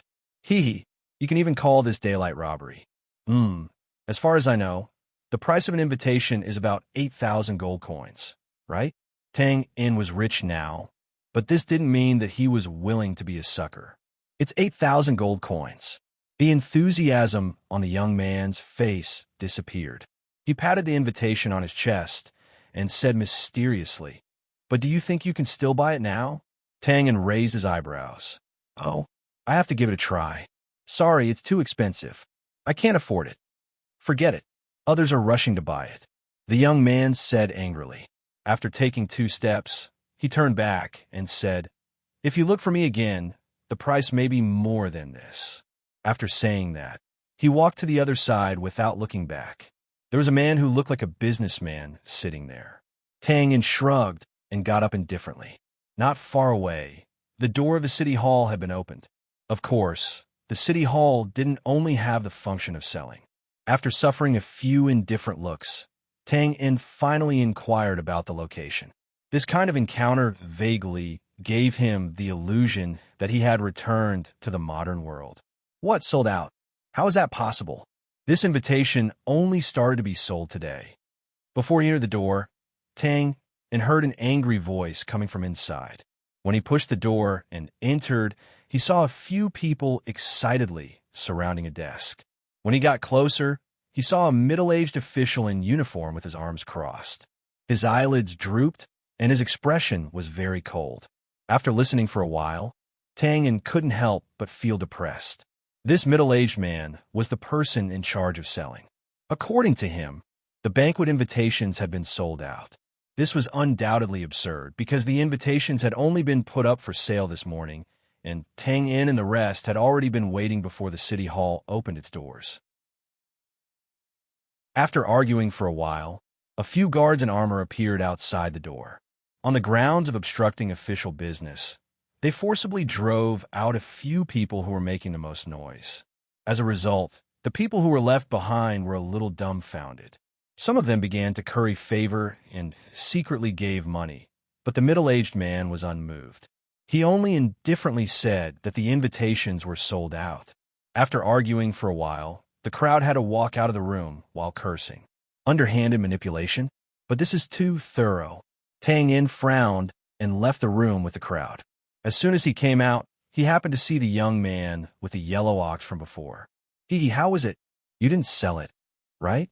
When the young man saw Tang In, he couldn't help but sneer and say proudly. Tang In's expression didn't change. He nodded and said, Yes. The young man asked for a snub. He couldn't help but curl his lips and walk into the room, closing the wooden door behind him. Tang's footsteps paused. He swung his right hand back and stuck out the dagger to block the wooden door before it closed. He looked around and saw that those who didn't buy the invitations were walking out while cursing. Although there were some guards not far away, their attention wasn't here for the time being. Tang quickly took 2 steps back and stuck to the wooden door. "Your Excellency, your method is truly brilliant. The 10 invitations have been sold. This is the money obtained." Needless to say, this flattering voice was undoubtedly from the young man. "Oomph, you hit it for yourself." The middle-aged official's dignified voice sounded. "Oh, I'm innocent. Even if I had 10 times the courage, I wouldn't dare to deceive you. It's best if you didn't. If you did, you know the consequences." Yes. Well, I'll give you some more. Do well. I won't treat you badly after this." Thank you, sir. I will definitely." I knew it would be like this." Shaking his head and laughing silently, Tang walked away before the guards not far away looked over. After leaving the city hall, Tang didn't leave. Instead, he sat behind a pillar. After a little observation, he quickly noticed that there were more than 10 people shuttling back and forth in the crowd with anxious expressions. From time to time, they lowered their heads and whispered something. Needless to say, this should be the same as the young man, scalpers from a different world. It seemed that no matter which space-time it was, as long as there was a desire for money, the choices made would always be the same. Because of the middle-aged official's statement in the city hall, these people's business was now very good. The transaction rate was extremely high. Originally, only they had the invitations, so they had the confidence to buy it or not. But the buyers were different. As long as they wanted to buy it, they had to be ripped off. It was even impossible to bargain. In the end, they had to bear the pain and buy it. Expose? There was no way this would work. The middle-aged official only needed to say that the invitations were bought by these people. After all, as long as they had money, he couldn't care how much they wanted to buy. What's more, jumping from 8,000 to 50,000 or even higher, an official definitely didn't dare to be greedy, nor did he have the ability to be greedy. With a little thought, he knew that there must be a lot of entangled protection nets behind this. This was the power of the unspoken rules. There were also a few people who came in front of Tang to try to sell, but Tang shook his head and refused. He only said that he just came here to sit and rest. Not long after, the wretched young man walked out of the city hall. Looking at his bulging chest, he knew that the middle-aged official gave him a lot of money again. Presumably, the reward after the event was also generous. After he came out, he didn't delay and immediately walked into the crowd and began to lobby. Tang slightly raised the corner of his mouth, turned out from behind the pillar, and walked straight to the young man. In this short period of time, the young man actually made another stroke on a person who looked like a butler. Just as he was proudly pocketing the gold notes, someone suddenly patted him on the shoulder. "How's the business?" The young man's body trembled, and he let out a short exclamation. He suddenly turned his head and was immediately flustered and exasperated. "What are you doing?" "It's you." "Yes." Tang smiled and nodded. The young man first breathed a sigh of relief, and then his eyes turned a few times. His face was full of a proud smile. You finally figured it out. But the price now is not the same as before. 80,000, not a penny less." "You misunderstood." Tang reached out and patted the young man's shoulder again and smiled. "I just want to ask you, how's the business?" Slap. The young man's face flashed with an angry look. He reached out and slapped Tang's arm away and curled his lips. "The business is good. What's wrong?" "Well, congratulations. Tang nodded, full of sincerity. "Then you continue to work hard. I won't disturb you." After saying that, he simply turned and left. The young man stood in place and opened his mouth. After a while, he came back to his senses, crazy. On the other side of the square, Ting, who had already sat in the carriage, turned his left hand, and 3 red and gilded invitations appeared in his hand. The feeling of reaping without sowing is good. Well, 1 for me, 1 for Fei Rue, and 1 for Bosco. TSK, 50,000 gold coins. No, this has to be reimbursed, at least for that old guy. Don't say that you're not willing. I've already given you a discount for the sake of our friendship. Tangen was not good at the magical empty-handed technique, at least not as good as Jack. But to take things in person, it was important to be fast, and Tangen was still confident in this. As for the young man who lost the 3 invitations, how to explain to the middle-aged official that was not a problem that Tang and had to consider. TSK, he was probably going to die. What a pity. Chapter 327. Captain Tangen, don't you think you're going overboard? There are a total of 3 invitations, and the minister should have one. It's understandable that you have one, but why does Fei Rue have to go as well? That's right, you did put in a lot of effort to find the black market, and you were the one who bought the invitations, but the minister should have the final say in the distribution. In the hall, there was a lot of noise and criticism. Tang In sat on the chair with an indifferent expression. He supported his forehead with his hand, as if he was thinking, but it also looked more like he was taking a nap. Opposite him, more than a dozen civilian officials in the procurement team were talking about something, and their faces were flushed. Bosco sat on the other side with a calm expression and a teasing look in his eyes. As for Fei Rue in the corner, he stared blankly at the red and gilded invitation in his hand. Tang In's current state of being condemned by the masses had to be explained from the time Tang In returned. After receiving the 3 invitations, Tang In entered the hall and announced who they belonged to, which was himself, Bosco, and Fei Rue. As soon as he finished speaking, the hall was in an uproar. Originally, as long as the procurement plan was successful, everyone involved would be rewarded greatly. But from the looks of it, the most outstanding people were those who participated in the banquet, because they were directly involved in the negotiations.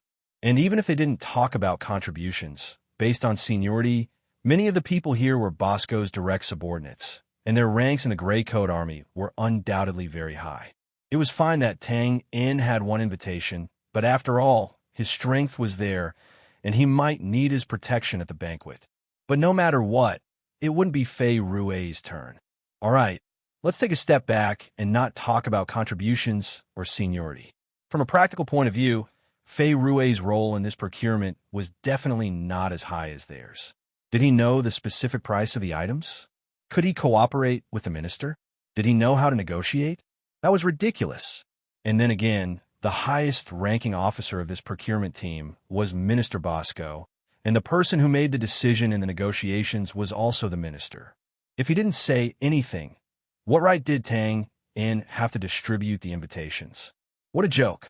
In summary, it could be said that it was reasonable and logical. Therefore, the scene in front of them appeared. Almost everyone was condemning Tang Un without hesitation. Tap, tap, tap. Tang Un's free left hand began to gently clasp the armrest of the chair. After a while, the sound gradually grew louder. Gradually, everyone began to pay attention to it. Later on, they were even more surprised to find that these knocking sounds were actually rhythmic, like a ballad. Everyone looked at each other in dismay, their anger rising. She was trying her best to denounce him, yet he was still in the mood to hum a tune. Are you done? Just as everyone was taking a break, Tang In raised his head and glanced at them indifferently. Since you're done, I'll continue. He stood up and pursed his lips. First of all, there's the issue of the distribution of qualifications. Ha, what a joke. Why can't I be the one to distribute the things I bought? You bought it? A middle-aged civil official stood up and couldn't help but retort. This is collective money. You just made a trip. TSK, that's strange. Tang In smacked his lips and narrowed his eyes. When did I say that this invitation was bought with collective money? After speaking, he slapped a stack of gold notes on the table. This is the collective 25,000 gold coins. I didn't touch a single cent. Everyone was stunned. What did this mean? Did he personally spend money to buy the invitation? After regaining his senses, the middle-aged civil official's expression became even uglier. Captain Tang In, you're being shameless. If that's the case, Do we have to go there ourselves if we want the invitation? Tang Yin waved his hand and gestured at the door. If you want to go, I won't object. Let me give you a friendly reminder. The location is at the entrance of the town hall. Hearing this, the middle-aged civil official's face turned red and his body trembled. Okay, I'll go now. After speaking, he picked up the gold notes on the table and strode toward the door. Tang Yin, Fei Rui, finally regained his senses and called out hesitantly. To be honest, he was naturally happy to be able to attend the banquet. However, if things really escalated to such an extent, it would be very disadvantageous for him and Tang Yin. Tang Yin waved his hand and interrupted Fei Rui's persuasion. He said to the middle-aged civil official's back, Hey, let me give you a friendly reminder. The current price of this invitation is between 50,000 to 80,000 gold coins. It might even be higher, so make sure you bring enough money. The hall instantly quieted down. The middle-aged civil official stopped in his tracks and froze on the spot. Everyone's mouths were wide open and their expressions were frozen in shock. The price of the invitation kept circling in their minds. They thought that they had misheard. Pa! A soft sound rang out. It turned out that Fei Rui's hand had trembled and the red and gold invitation had fallen to the ground. Although he tried to grab it a few times, he didn't manage to grab it accurately due to his panic and it fell to the ground. Hi, you're bold. Tang Yin gave Fei Rui a thumbs up and sighed. One look and I can tell that you've seen the world. You threw away 80,000 gold coins just like that. I. Fei Rui hurriedly picked up the invitation. His lips were trembling, but he couldn't say a complete sentence. 80,000 gold coins? Bosco, who had been sitting at the side silently, took a deep breath and frowned as he looked at the invitation on the table beside him. That's right. Tang Yin nodded and showed a pained expression. 80,000 gold coins, and there's no discount. You're experienced and knowledgeable, so you must know the ropes. Of course, if anyone doesn't believe me, you can go to the city hall and ask around. After all, he used to be a noble, so he must have attended such banquets. Moreover, Bosco's family was in the north before they were exterminated. To the north, the title of a viscount was already a big deal. He might have held such banquets before, so he should be very clear about the ropes. Sure enough, Bosco nodded. Did you use a prop? This is indeed a good opportunity to accumulate wealth. Thank you, Minister, for clearing my name. Just for this, you can give me a discount when you reimburse me for the invitation. 50,000 gold coins will do.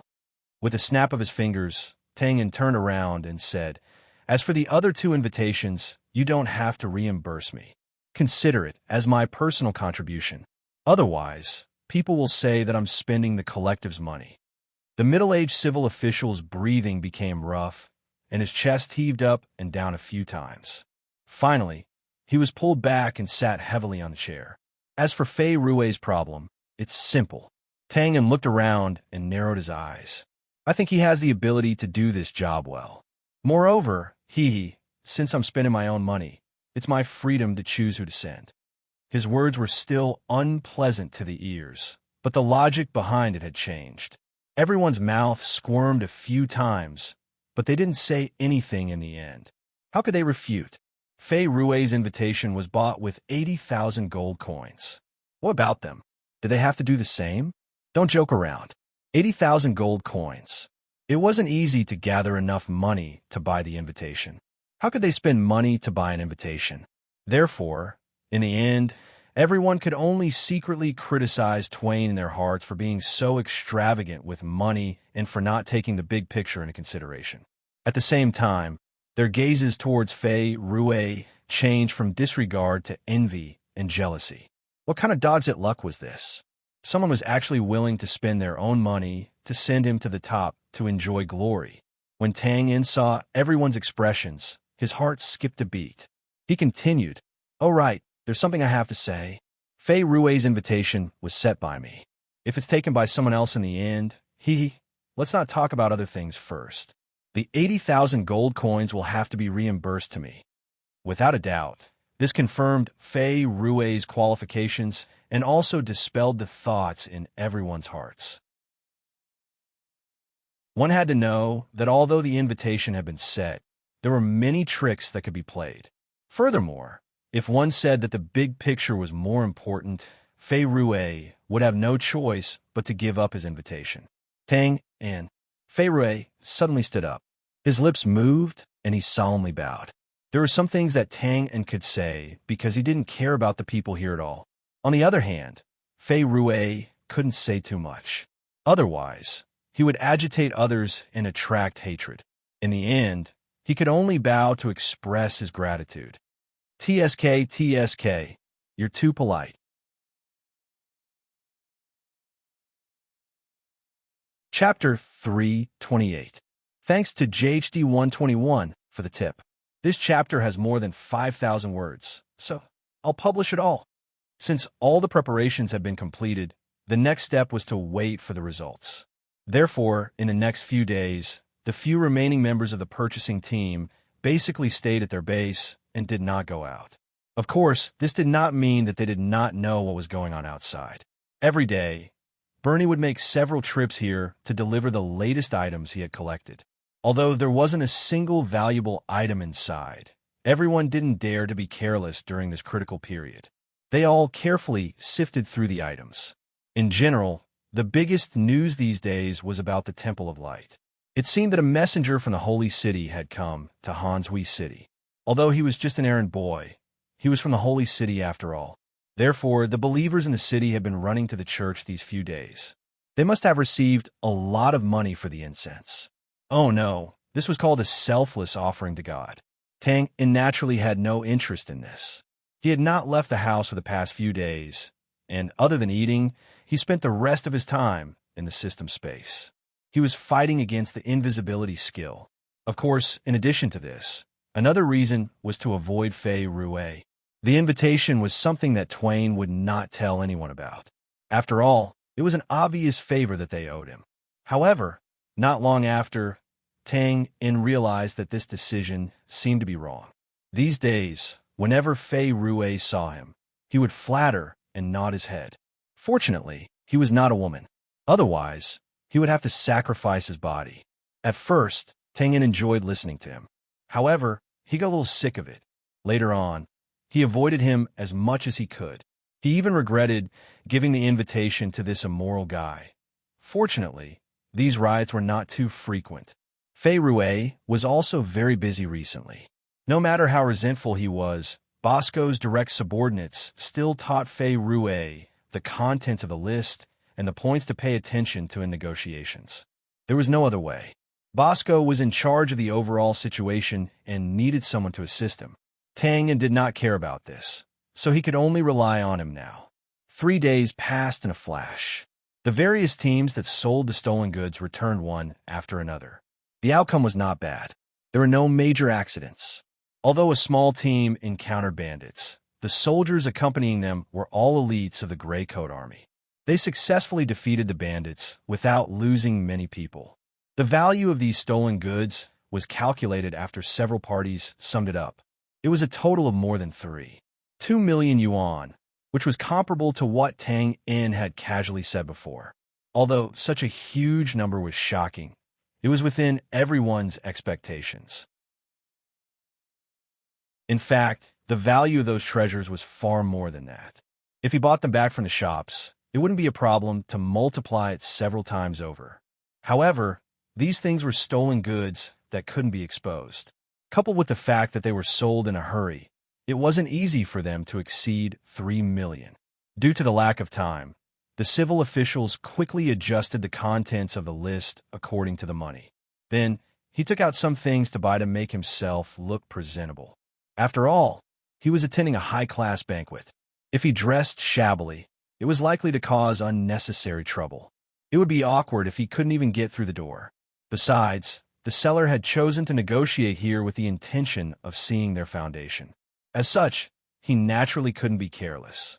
Time always flew when one was busy. Unknowingly, dusk had begun to fall. This was a very normal evening. Hanshui City was still the same. Most of the citizens came back from work tiredly or went straight to the tavern. Under the stimulation of tipsy alcohol, they vented their frustrations and hardships in life. Or on the way home, they made up their minds to buy some candy and fish anticipating the small surprise of their families. As for the traveling merchant groups in Hanshui City, they either stopped or set off at this time. They passed through familiar cities and met unfamiliar people. In the end, they just parted ways and embarked on an unknown journey. Perhaps some of them liked Hanshui City. If they were lucky, they could come back to take a look. Or they could wait for their souls to drift into the sky and take a look at this place again. Everything was so normal and quiet. This city was like the surrounding cold water moat. It flowed forever, sending off the old and welcoming the new, but it never changed. However, in reality, there were some changes in Hanshui City tonight. It was a little more lively and had an aura of wealth. This change wasn't obvious. Perhaps one could only catch a glimpse of it from the gorgeous carriages that drove by from time to time on the main road and the large-scale deployment of the garrison cavalry. The stones sank to the bottom of the lake, and the waves stopped. These changes quickly returned to normal. They were far away from the citizens' circle of life and finally concentrated in the Eastern District where ordinary people couldn't get close. Or more accurately, it was the Water Moon Manor in the Eastern District. Water Moon, just from the name, one could tell that this manor was different from ordinary noble manors. In fact, this was not a noble family's residence, but a place for nobles to relax and entertain. This kind of manor wasn't rare. Almost every city had one. To be honest, nobles and rich merchants didn't lack money or free time. What they lacked was this kind of place to spend money to pass the time. Of course, the purpose of this kind of manor wasn't just for leisure and entertainment. Basically, this was a social platform for nobles and celebrities. Therefore, it was appropriate for some large-scale banquets to be held here. Just as dusk arrived, the colorful lights in Water Moon Manor were all lit up. The various statues and fountains in the square in front of the door also began to rotate and spray. Service attendants in uniforms with absolutely standard manners appeared one after another to receive the gorgeous carriages that arrived one after another. There was no doubt that a large-scale banquet was about to begin here. Stop the carriage, dismount, exchange greetings, hand over invitations, even though more and more people arrived, and the atmosphere gradually became lively. However, everything in the Water Moon Manor seemed to be in order, calm, and composed. At this moment, at the right side of the square where the carriages were parked. I've finally found you, Tang. Long time no see, Lord Jack. Two middle-aged men in exquisite tuxedos hugged each other. Then a low voice transmitted between them. From now on, my name is Arthur. Sorry, I'm a little excited. Understood. Slap, slap, slap. The two men patted each other on the back a few times and then separated. Needless to say, these two middle-aged men who seemed to have reunited after a long time were Tang Yin and Fei Ruwei. Banquets naturally had established rules. If there were no accidents, people of high status would usually arrive at the end. For people like Tang Yin and Fei Ruwei, who came in disguise and had ulterior motives, they naturally couldn't be careless. Therefore, they all arrived at the venue early. Of course, the two of them couldn't ride in the same carriage. That would seem stingy and very likely attract attention. Although these were only small details, in view of the important mission tonight, they naturally had to make everything as perfect as possible. Fei Ruwei maintained the reserved smile on his face. He slightly twisted his body and said in a low voice, "This dress is really awkward. Arthur, thank you. If you say thank you or compliment me again, then return the 80,000 gold coins to me." Tang Yin touched his nose and said in a low voice, "Cough, cough." Fei Ruwei's expression changed. He looked at the grand scene in front of him and quickly changed the topic. This is really dreamy. My family used to be a peddler. I didn't expect to be here. Arthur, I won't be exposed, right? What if someone comes to chat with me? Don't worry. Tang Yin shook his head and said casually, "Do you think everyone here knows how to act like nobles? What you need to do is to hold a wine cup in the way I taught you, and then smile and make a listening gesture. At most, you could say and clap your hands lightly." Understood. Fei Ruwei perked up when he heard this. He was a smart person, and interacting with people was his strength. The reason why he was nervous now was because he had never been in such an environment before. Turning his head, Tang In smiled mischievously and said in a low voice, "Let's go and find Mr. Sanitary Pad." Wei Sin Jin. Hey, Arthur, why is the minister's name so formal and mine so old-fashioned? Fei Rui raised his eyebrows and said in a slightly dissatisfied tone. The disguises for the three of them were personally arranged by Tang Un. The fake name on the invitation and the rose on the bottom right corner were naturally drawn by him. Oh, Tang Un's cheeks twitched. He pinched his nose and tried to hold back his laughter. Why don't you talk to that old man and exchange your names? Fei Rui looked at Tang and suspiciously and frowned. What's with your expression? Is there some other meaning to this name? That can't be right. The minister is very knowledgeable. If there's a problem, why wouldn't he react? It would be a miracle if he had a reaction. Tang In first snickered, then said with a serious face, What nonsense are you thinking? Am I that kind of person? Fei Rui glanced at Tang In and his mouth twitched. He said with a fake smile, Ha, if it were someone else, it would be hard to say. But the minister, let's not talk about the distant past. A few days ago, when the minister sent out soldiers to protect us, you said that you would reimburse them for the deposit and completely destroyed the solemn atmosphere. When I saw the minister's face turn green, I was speechless.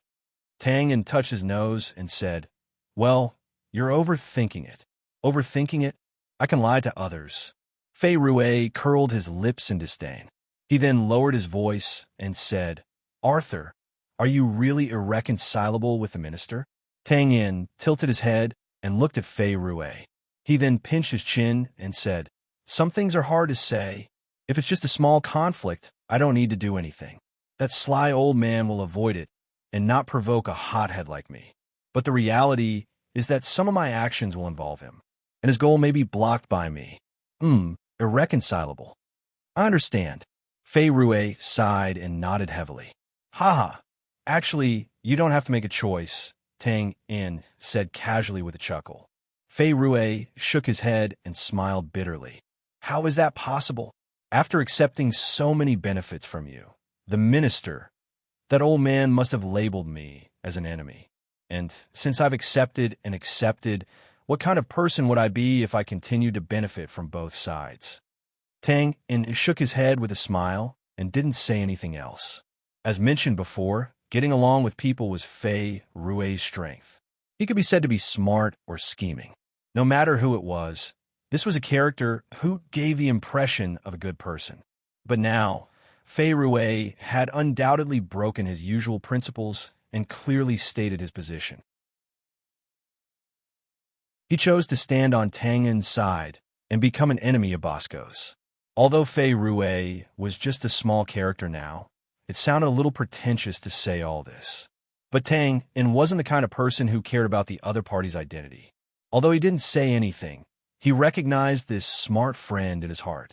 Bosco's carriage had been led to the left side of the square by the waiter, so to find him, one had to cross the entire square in front of the gate.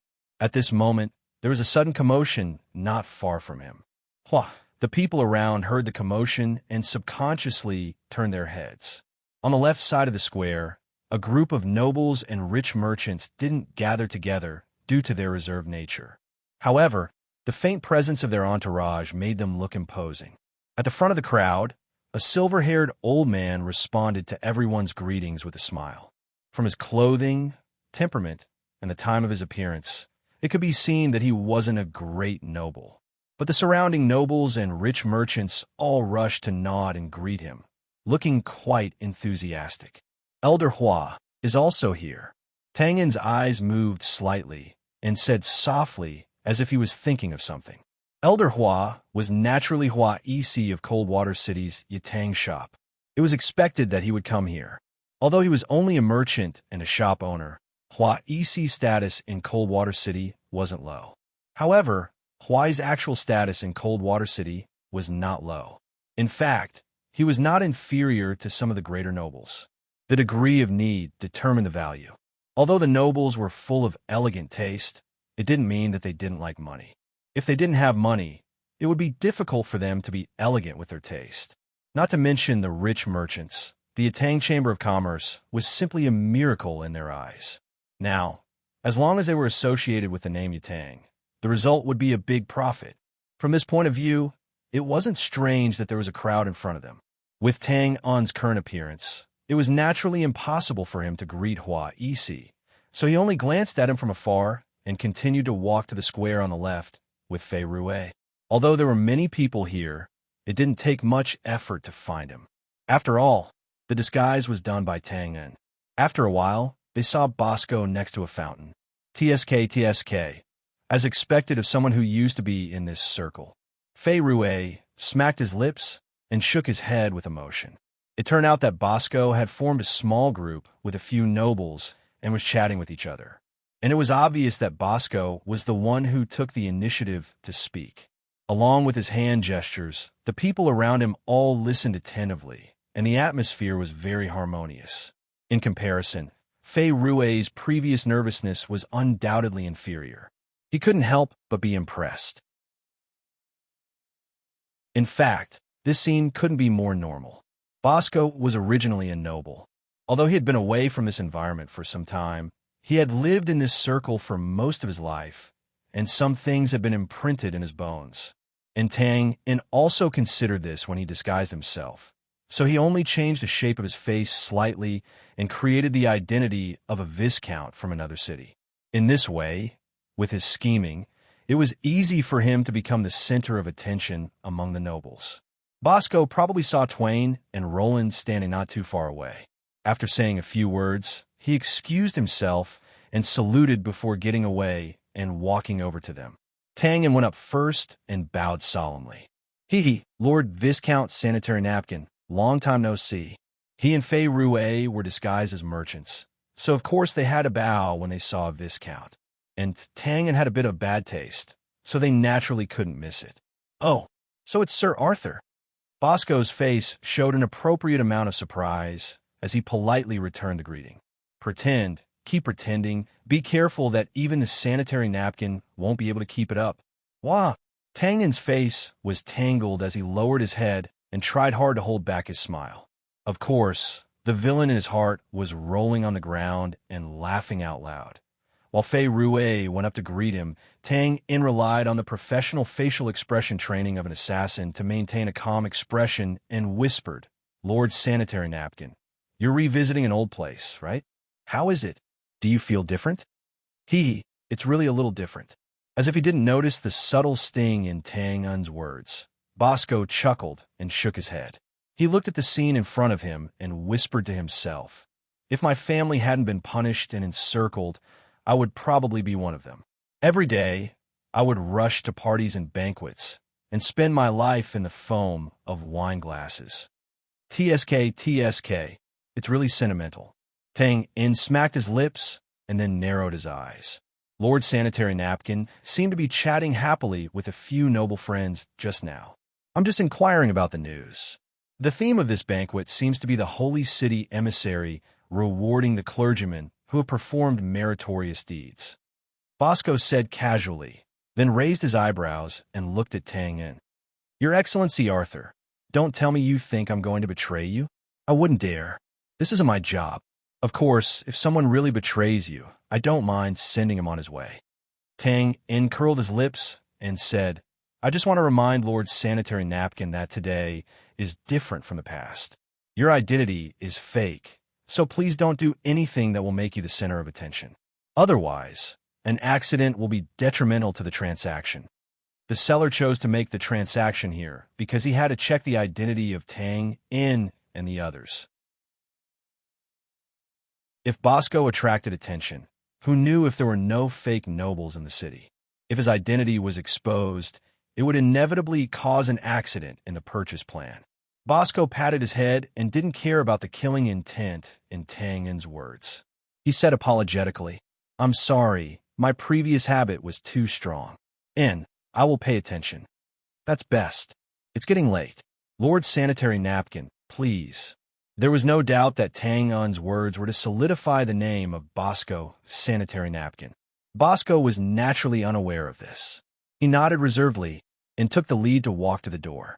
And he said it's nothing. Fei Rue looked at Tang and who couldn't hide his smile and curled his lips. But then again, what's the problem with the name Wei Sinjin? I really can't figure it out. After handing over the invitation, there was no movement. A waiter came out to lead the way for them. However, Tang In suddenly realized that when the invitations were handed over, the person who looked like a butler clearly glanced at their faces one by one. Don't underestimate these professional aristocratic butlers. As long as they wanted to remember a person, they would definitely not forget. Not long after, the waiter who led the way pushed open a door. In an instant, a warm breeze blew on their faces and chaotic sounds entered their ears.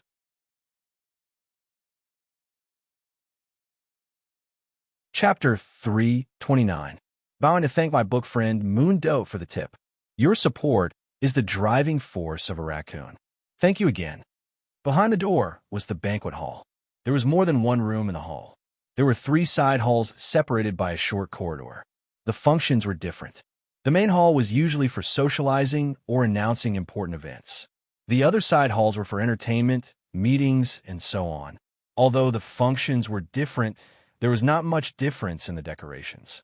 They were the same rich and opulent, and the same gorgeous taste. Above the dome, there were dreamy chandeliers hanging. They emitted a soft light through the glass lampshade, as if the entire hall was covered with a layer of gauze. The surrounding walls were a classic, fragmented yellow, which made them look dignified and elegant. In the corner of the hall, long tables covered with intricately patterned tablecloths were arranged in rows. There was food, entertainment tools, small tree-like silver candlesticks, and so on. There's no need to say more about the luxurious decorations here. No matter what was taken out here, even if it was just an inconspicuous bowl, plate, knife, and fork, it could be exchanged for a week's quality of life for the commoners. The banquet had not officially started yet, and people continued to join in. Those who had a little bit of status would come in and greet them. Those who did not have such treatment for the time being would find people to introduce them to. In fact, it was not accurate to say that it had not started yet. Every banquet had a theme, but the banquet in front of them was not a private one. It was for weddings and birthdays. In essence, it was a social platform, so it seemed a little loose and casual. Some aristocrats and businessmen had already gathered together to discuss the political situation of various places. With just a few words and a toast, a deal might be done. Some small aristocrats who were eager to develop, and the people in charge of business groups who had spent a lot of effort to get in were meeting everywhere, looking for business partners. For them, the banquet had already begun from the moment they entered.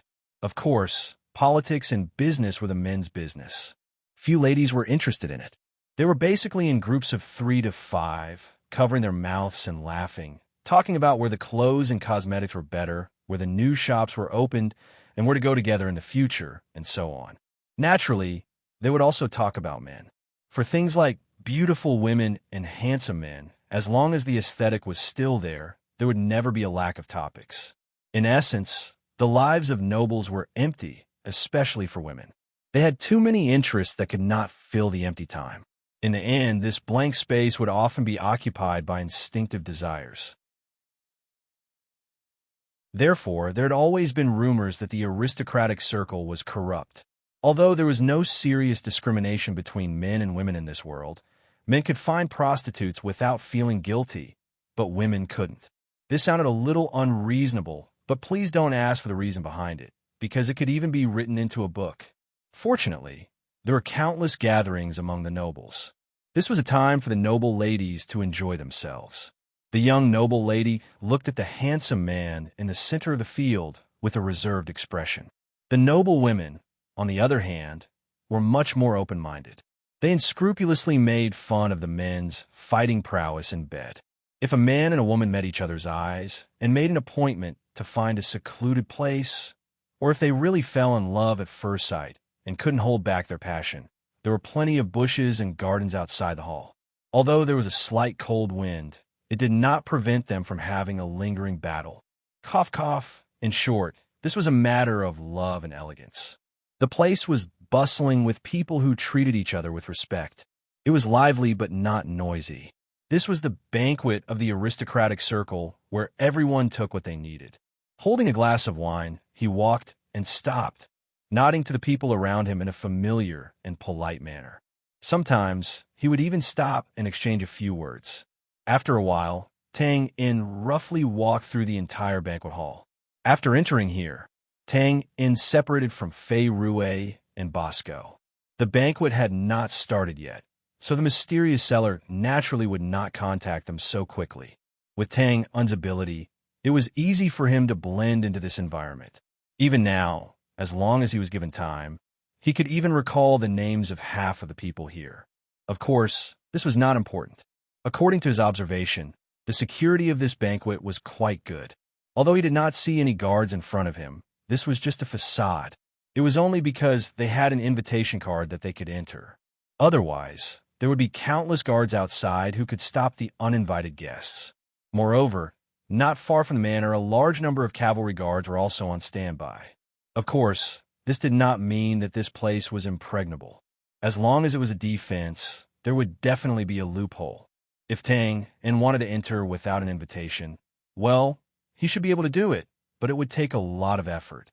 Looking around, not far away, Fei Rue was holding a glass of wine and standing with a few people who looked like merchants.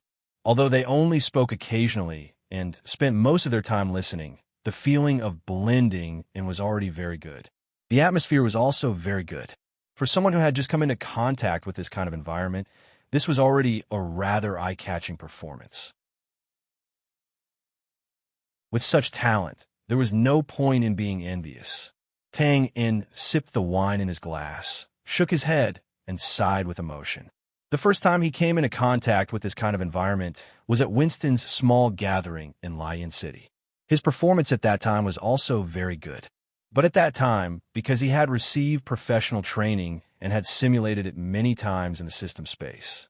As for Bosco on the other side, there was no need to say much about him. He came here like a fish swimming in water, relaxed and natural. Tang In even saw him clinking glasses with Hua Yixi and chatting for a while. But even so, Tang In could still see that he was suppressing his performance, changing the person he was chatting with from time to prevent himself from becoming the focus of the crowd. After skipping these two people and observing for a while, Tang In gave up on the idea of finding out the seller. He believed that the seller had already learned of their arrival from the butler at the entrance. Now that they had not sent anyone to follow and observe, it was naturally because it was not the right time. Since there was nothing to do, he might as well enjoy it first. Tang In finished the wine in his glass in one gulp and placed it on the tray of a passing waiter. Then he took 2 steps forward, took a plate from the closet at the side, and walked toward the round table filled with exquisite fruits and food. Just as he was avoiding a young noble who was running, a waiter walked toward him and brushed past him. Suddenly, Tang In quivered, narrowed his long and narrow eyes, and moved the porcelain plate to the side. The waiter's figure appeared on the plate that was as smooth as a mirror again. This feeling, without stopping, Tang In walked to the round table and took a tomato-like fruit. Then, he naturally turned around and looked up at the waiter's back. His movements were professional, his strides were neither too big nor too small, and when he turned sideways to let the waiter take the wine, the smile on his face was just right, no matter how one looked at it. He seemed to be a dedicated waiter. But Tang In knew that he was not as simple as he looked on the surface. After killing so many people, his every move would naturally have a soul-stirring feeling. But this was not absolute. Sometimes, due to the needs of their profession, some people would restrain their killing intent, just like Tang In his normal state. This kind of restraint naturally did not mean that not a trace of killing intent would be revealed. It depended on whether one had the eyesight and sense to distinguish it. For this, there was an inappropriate analogy, which was that if one was familiar with rats, it must be a more powerful rat, yes, or a cat. As Bose often said, if there were assassins around, his nose would be able to smell them from 10 feet away. Of course, this was boasting, but at close range, he did have the ability to distinguish assassins who were not very good at hiding. So, although he had been assassinated many times, he was still alive and well. Tang In's strength and hiding skills were undoubtedly higher than this waiter. so he was able to discover the other party's identity, but the waiter did not notice him at all. However, Tang In also had some doubts in his heart because this person did not give him the feeling of a pure assassin. It was as if he was on the battlefield. After a while, Tang In left with a plate full of food and walked to the table in the corner. To be honest, although he did not relax his observation, he did not intend to interrogate the waiter. His purpose here was to ensure that the negotiation between Bosco and Fei Rue went smoothly, and he had no interest in other things. The knife and fork in his hand paused. Tang In saw the waiter's lowered fingers move slightly in the crowd, as if he was secretly greeting a few people. There were waiter and guests in gorgeous robes. This was the rhythm of a gang crime, and these people looked a little familiar. Tang In frowned, and then suddenly opened his mouth. Their figures were very similar to the black-clothed men he saw at the Shadow Dragon Gang. Because it was not long ago, Tang In still had a deep impression of them. After thinking about this, he compared them in his heart, and then connected the words he heard at the banquet. He was even more certain that these people were the black-clothed men, without a doubt. Interesting. After realizing that the other party was not alone, and that it was premeditated, Tang In naturally could not make a move. Biting the silver fork in his mouth, he silently calculated, only hoping that the other party would not interfere with their negotiation. Oh, there's another one here. And that one should also be. They all look quite strong. TSK, big move. With such a big formation, it should be an assassination, but which unlucky big shot is it? Just as Tang In was playing a game of hide-and-seek to find the person, a voice suddenly came from the side. Mr. Arthur? Tang In raised his eyebrows, turned his head, and looked at the waiter in front of him. What's the matter?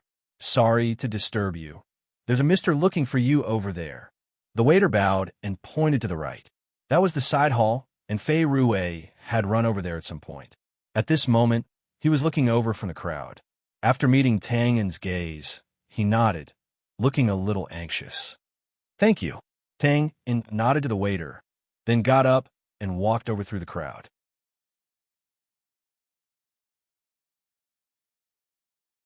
Chapter 330. Lord Viscount, long time no see. Good evening. Oh, it's Patriarch Felix. I heard that your merchant group has opened up a new trade route. Congratulations. Thank you, Lord. Well, if you're interested, I have a batch of goods that I'm about to set off. Why don't you join us? Then I'll be the one benefiting this time. Please, let's talk over there. You're too kind. Please.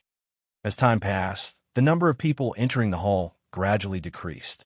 At this time, the important people of Hanshui City began to appear. After all, the Brand Empire was ruled by the nobles. Although wealthy merchant groups like Weiss could bring them great benefits, the nobles would still give them face during normal interactions. However, rules like the banquet's ranking were passed down from ancient times and were still based on the noble status. One by one, the nobles appeared. The banquet was about to begin. Isn't this Lord Arthur? Tang In had just walked through the short corridor when Fei Rue waved his hand impatiently and greeted him from the crowd. Oh, it's Lord Jack. After the act, the two of them greeted each other at close range. Tang In's lips moved slightly, and he lowered his voice. What's going on? I can't explain it in a short time. I was dragged to the gambling table, and I've almost lost all the money you gave me earlier. Fei Rue muttered quickly, and then patted Tang In's shoulder with an excited expression. Lord Arthur, since we've met, why don't you come with me to have some fun? Tang In said gloomily. He had given Fei Rue 1,000 gold coins as a precaution. As for Bosco, he had the money left over from the purchase, so he didn't need it. The two of them pulled apart, and Tang In showed a hint of interest. He rolled up his sleeves. I'm an old hand at this kind of fun. You should have called me over earlier. The two of them greeted each other casually, and the people at the table were already impatient. While Fei Rue was introducing Tang In to everyone, Tang In glanced at the table. There was a large bowl-shaped recess on the table, and there were more than 10 evenly spaced lines on the inner wall. There were numbers from 1 to 12. Right now, there was a small crystal ball resting at the bottom of 9. In front of each of them was a thick or thin stack of gold notes. "Brother Jack, you're the only one who hasn't thrown yet. Quick, quick!" After greeting each other, a fat man who looked like a merchant kept urging them. "All right." Fei Rue signaled to Tang Yun, then picked up the small crystal ball and placed it in his palm. He placed it close to the bowl-shaped groove and exerted force with his thumb. The small crystal ball spun rapidly along the inner wall. With a crisp sound, the small crystal ball spun about 5 times before it finally fell to the bottom of the second floor. Sigh. Huh. There were a few sighs and a cheer. The fat man who looked like a merchant quickly put away the $100 notes on the table with a joyful expression. "Aha. I'm sorry, everyone. It looks like I'm blessed by the god of light tonight." Again, the other people were obviously not convinced and put the $100 notes on the table again. Fei Rue first pushed the last gold note in front of him, then leaned close to Tang In and whispered the rules in his ear. After a few sentences, Tang In nodded in understanding. This game was actually very simple. You just had to throw the small crystal ball and let it spin 3 times in the bowl-shaped groove. Then, you would see which number it stopped at. Whoever had the most money could take the money of the others. If 2 people tied, then they would continue to throw until the winner was decided.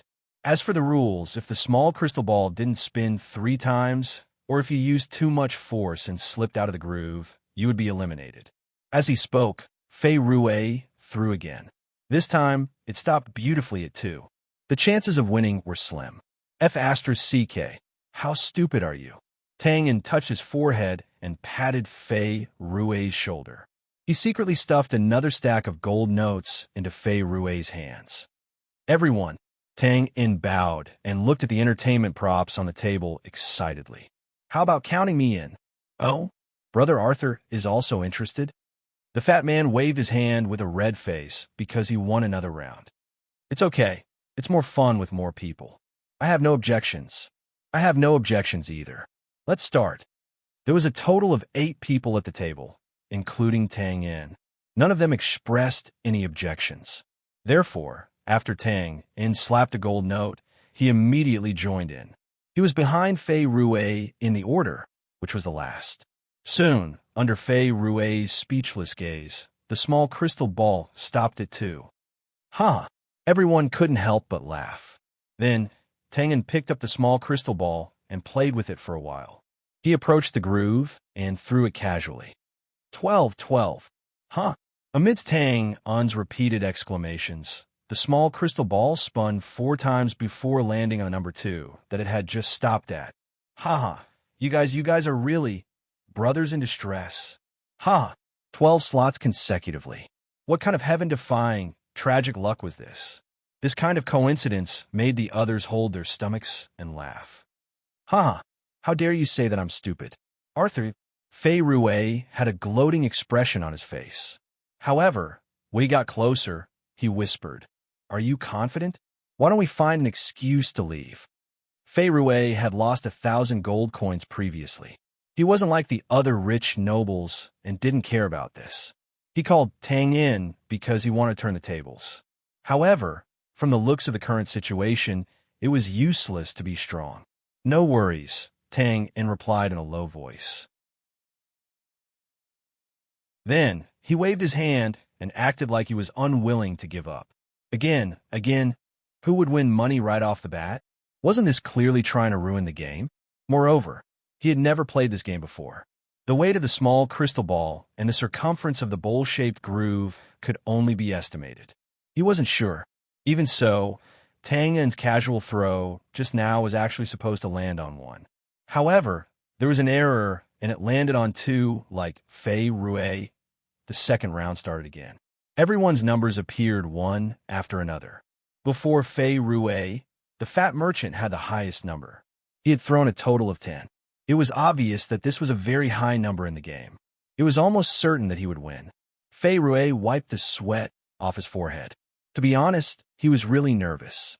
If Tang In wasn't beside him, he would definitely have run away. After gesturing a few times, the small crystal ball spun out. After 6 rounds, Fei Rue was speechless again. He had used up all his strength and the small crystal ball was obviously going for 1, 2, 3, or other small numbers. F*CK. As expected, the small crystal ball was worse than the previous one. It stopped at 1. Huh. Everyone raised their heads and laughed again. Although they had lost money, it was definitely worth it to be able to see such a strange scene. Brother, don't be too sad.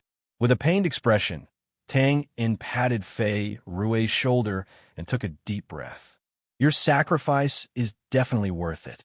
You've already thrown away 1. This time, I'm definitely going for 12. Fei Rue stood there blankly. He was completely speechless. Rumble, Tang In casually threw the small crystal ball, and it spun rapidly along the inner wall. After 8 rounds, the strength of the ball gradually decreased, and it slid down significantly. Everyone was stunned. As long as it slowed down, it would be easy to judge the approximate range. Based on the direction of the small crystal ball, it was either 12 or 1. 12, 12, 1.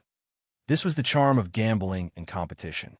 When one was in the mood, they would involuntarily throw away the restrictions of their status and pay full attention without caring about their image. Tang In and the fat merchant were like that now. They stared straight at the small crystal ball and shouted continuously. Finally, the small crystal ball used up all its strength on the number 12. It slowly rolled forward due to inertia and finally came to the middle of the line between 12 and 1. Turn. The fat merchant's face was flushed red. He couldn't wait to blow on the crystal ball and make it move forward a little. However, things didn't go as he wished. After the small crystal ball stopped, it turned in the opposite direction, and most of it landed on the number 12. Huh? Tang In laughed loudly. His face was filled with unconcealable excitement. He collected the gold notes on the table. Brother Jack, thank you for transferring your luck to me. Huh? I'm sorry, everyone. The gambling game started again. What happened next was even stranger. Tang In won and lost. He won more and lost less. Very soon, there was a tall pile of gold notes in front of him. There was nothing strange about this. However, the key was that Tang In won every time after Fei Rue threw a small number. And Fei Rue's probability of throwing a small number was too high. The most depressed person in this situation wasn't the one who lost the most money, but the fat merchant. He had a high probability of throwing a high number, but most of the time, he was beaten by Tang In. There was one time when he threw 12 and was tied. Then he was beaten again. After a few times, the gold notes in front of the fat merchant gradually decreased. He raised his head and looked at Tang In's red face. Then he lowered his head and looked at the small crystal ball that kept spinning. He shook his head bitterly. In the end, he looked at Fei Rue with a bitter expression. Of course, Tang In could feel the fat merchant's observation. However, if the fat merchant saw through him, then Tang In could really kill himself. This game seemed simple. It seemed that as long as one controlled their strength well, they would definitely win. However, it wasn't that easy in practice. There were many limitations to the 3 rounds. Humans weren't machines. Even if they calculated their strength well, there would still be errors every time they used it. This game tested subtle manipulation. As long as one didn't cheat, no matter how strong one was, it wouldn't help much. After all, the nature of battle energy was tyrannical. However, Tang In was different. He could quickly spin his dagger a few times without getting hurt, let alone this small crystal ball. Of course, this didn't mean that other people didn't have any methods. As long as one calmed down and trained hard, even an ordinary person could gradually grasp that subtle feeling. For example, this fat merchant in front of him. After observing him a few times, Tang In could tell that the reason he could throw a high number wasn't because of the light god's blessing, but because he had definitely practiced this game before. The reason was simple. When he threw a high number, the crystal ball would only spin 3 times. One had to know that the more times it spun, the harder it was to control the strength. This was also the reason why, even though he suspected Tang In, he always denied it. This was because Tang In's crystal ball basically spun 8 or 9 times. The only person who knew Tang In's technique was Fei Rue, who was familiar with him. Although his own numbers always made him feel awkward, Fei Rue couldn't help but feel excited when he saw the gold notes in front of Tang in continuously increasing. Just think about it. One round would net him 600 gold coins. 10 rounds would net him 6,000 gold coins. 100 rounds would net him 60,000 gold coins. Even a gold mine wouldn't be this efficient. Sigh, Jack, why are you two again? How can you face the other brothers? This makes me feel embarrassed, even if I win, huh? Tang and picked up the crystal ball. His face was filled with the arrogance of someone who had won many times. Fei Rue consciously covered his face and acted as if he didn't have the face to see anyone. When the others saw his numbers, they no longer felt excited. Instead, they all stared at him with resentment. All right, watch me throw a 12 again. Rumble, dong, dong, dong. The crystal ball spun once and flew out of the groove. It bounced a few times on the table before landing on the ground. Aha, I won. The fat merchant clenched his fists and raised his head. His face was filled with tears. It really wasn't easy. Fei Rue turned to look at Tang in surprise. At this moment, Tang In had a complicated expression on his face. His body was trembling violently as he stared at the main entrance of the hall.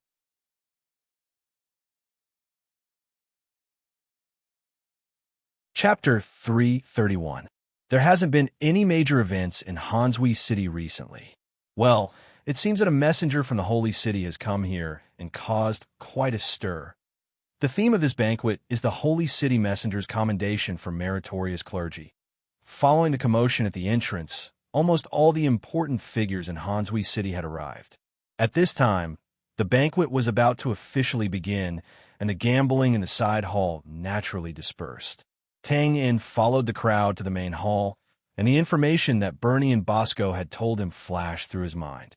Piecing together the assembly and the scene in front of him, he was a little dazed for a moment. After a long time, he exhaled and shook his head with a sarcastic expression. Really?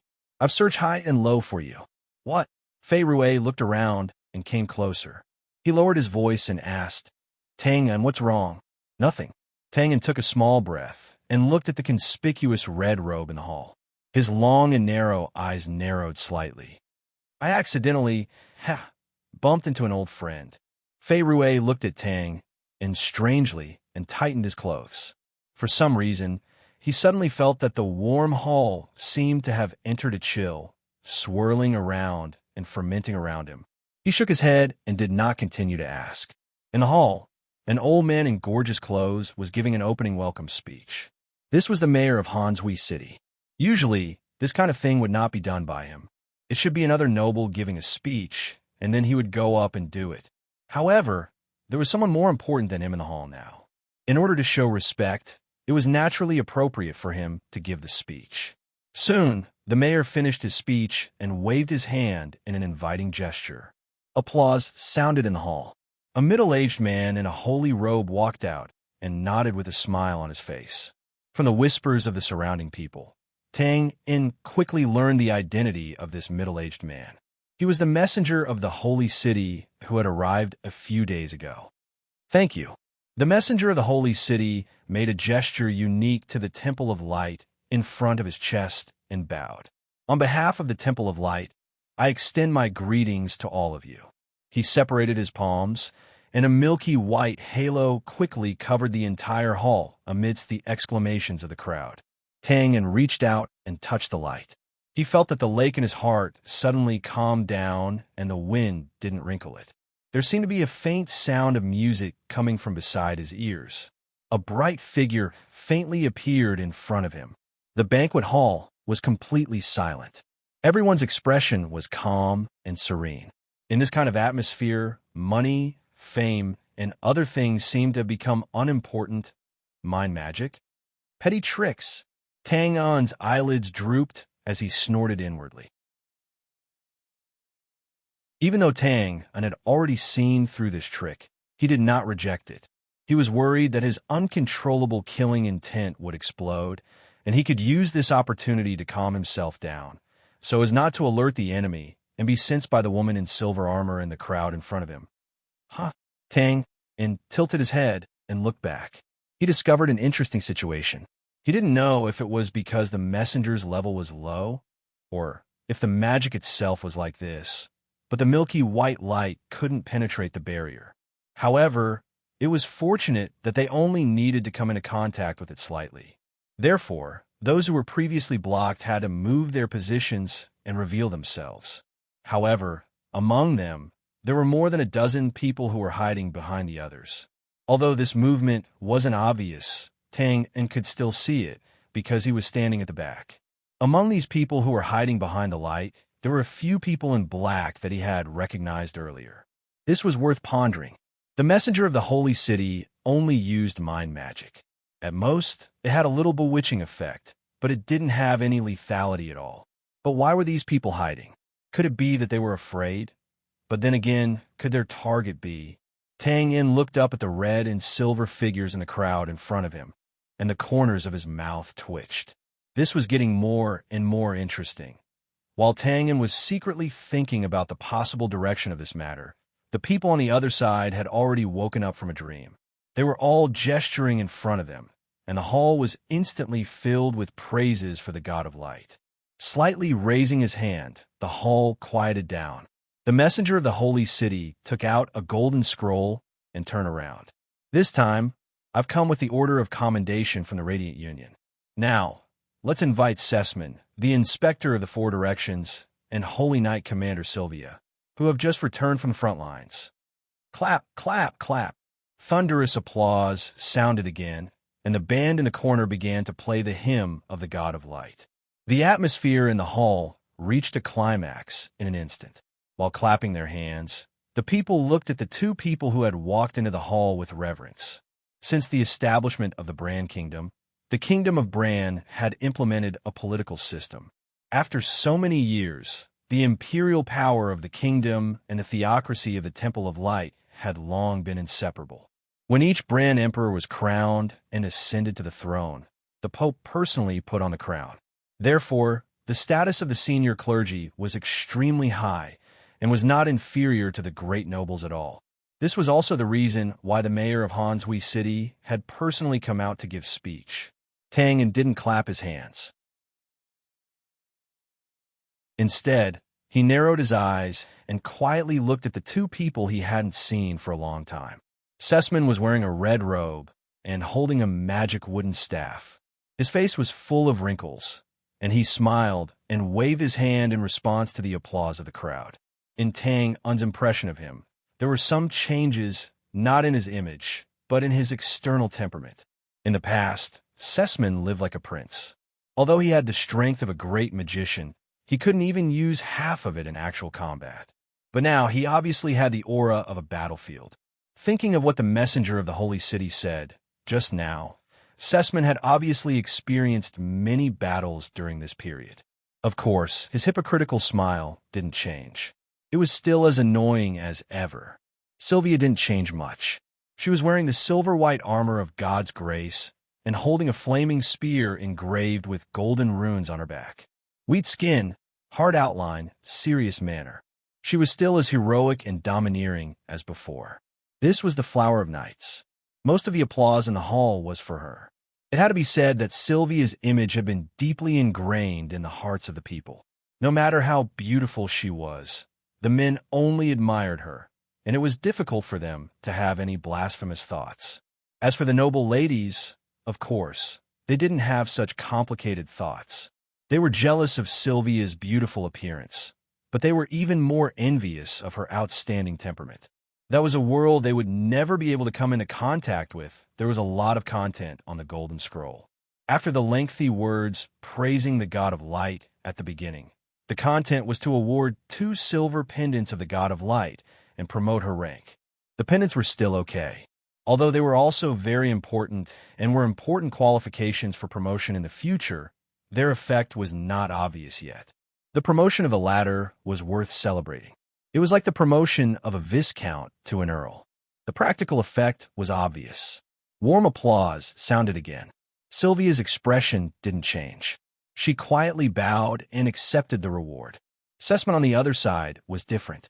His face was flushed, and the wrinkles on his face were deeper and more overlapping. His smile vaguely resembled a chrysanthemum. Sessman certainly had reason to be excited. This reward was not easy to come by. He had actually been in the north all this time. Who would have thought that he would run into two Earth-rank experts in the northern wilderness, Lancelot and Tulu, on a gold-plated trip to clean up a few savage evil cultists?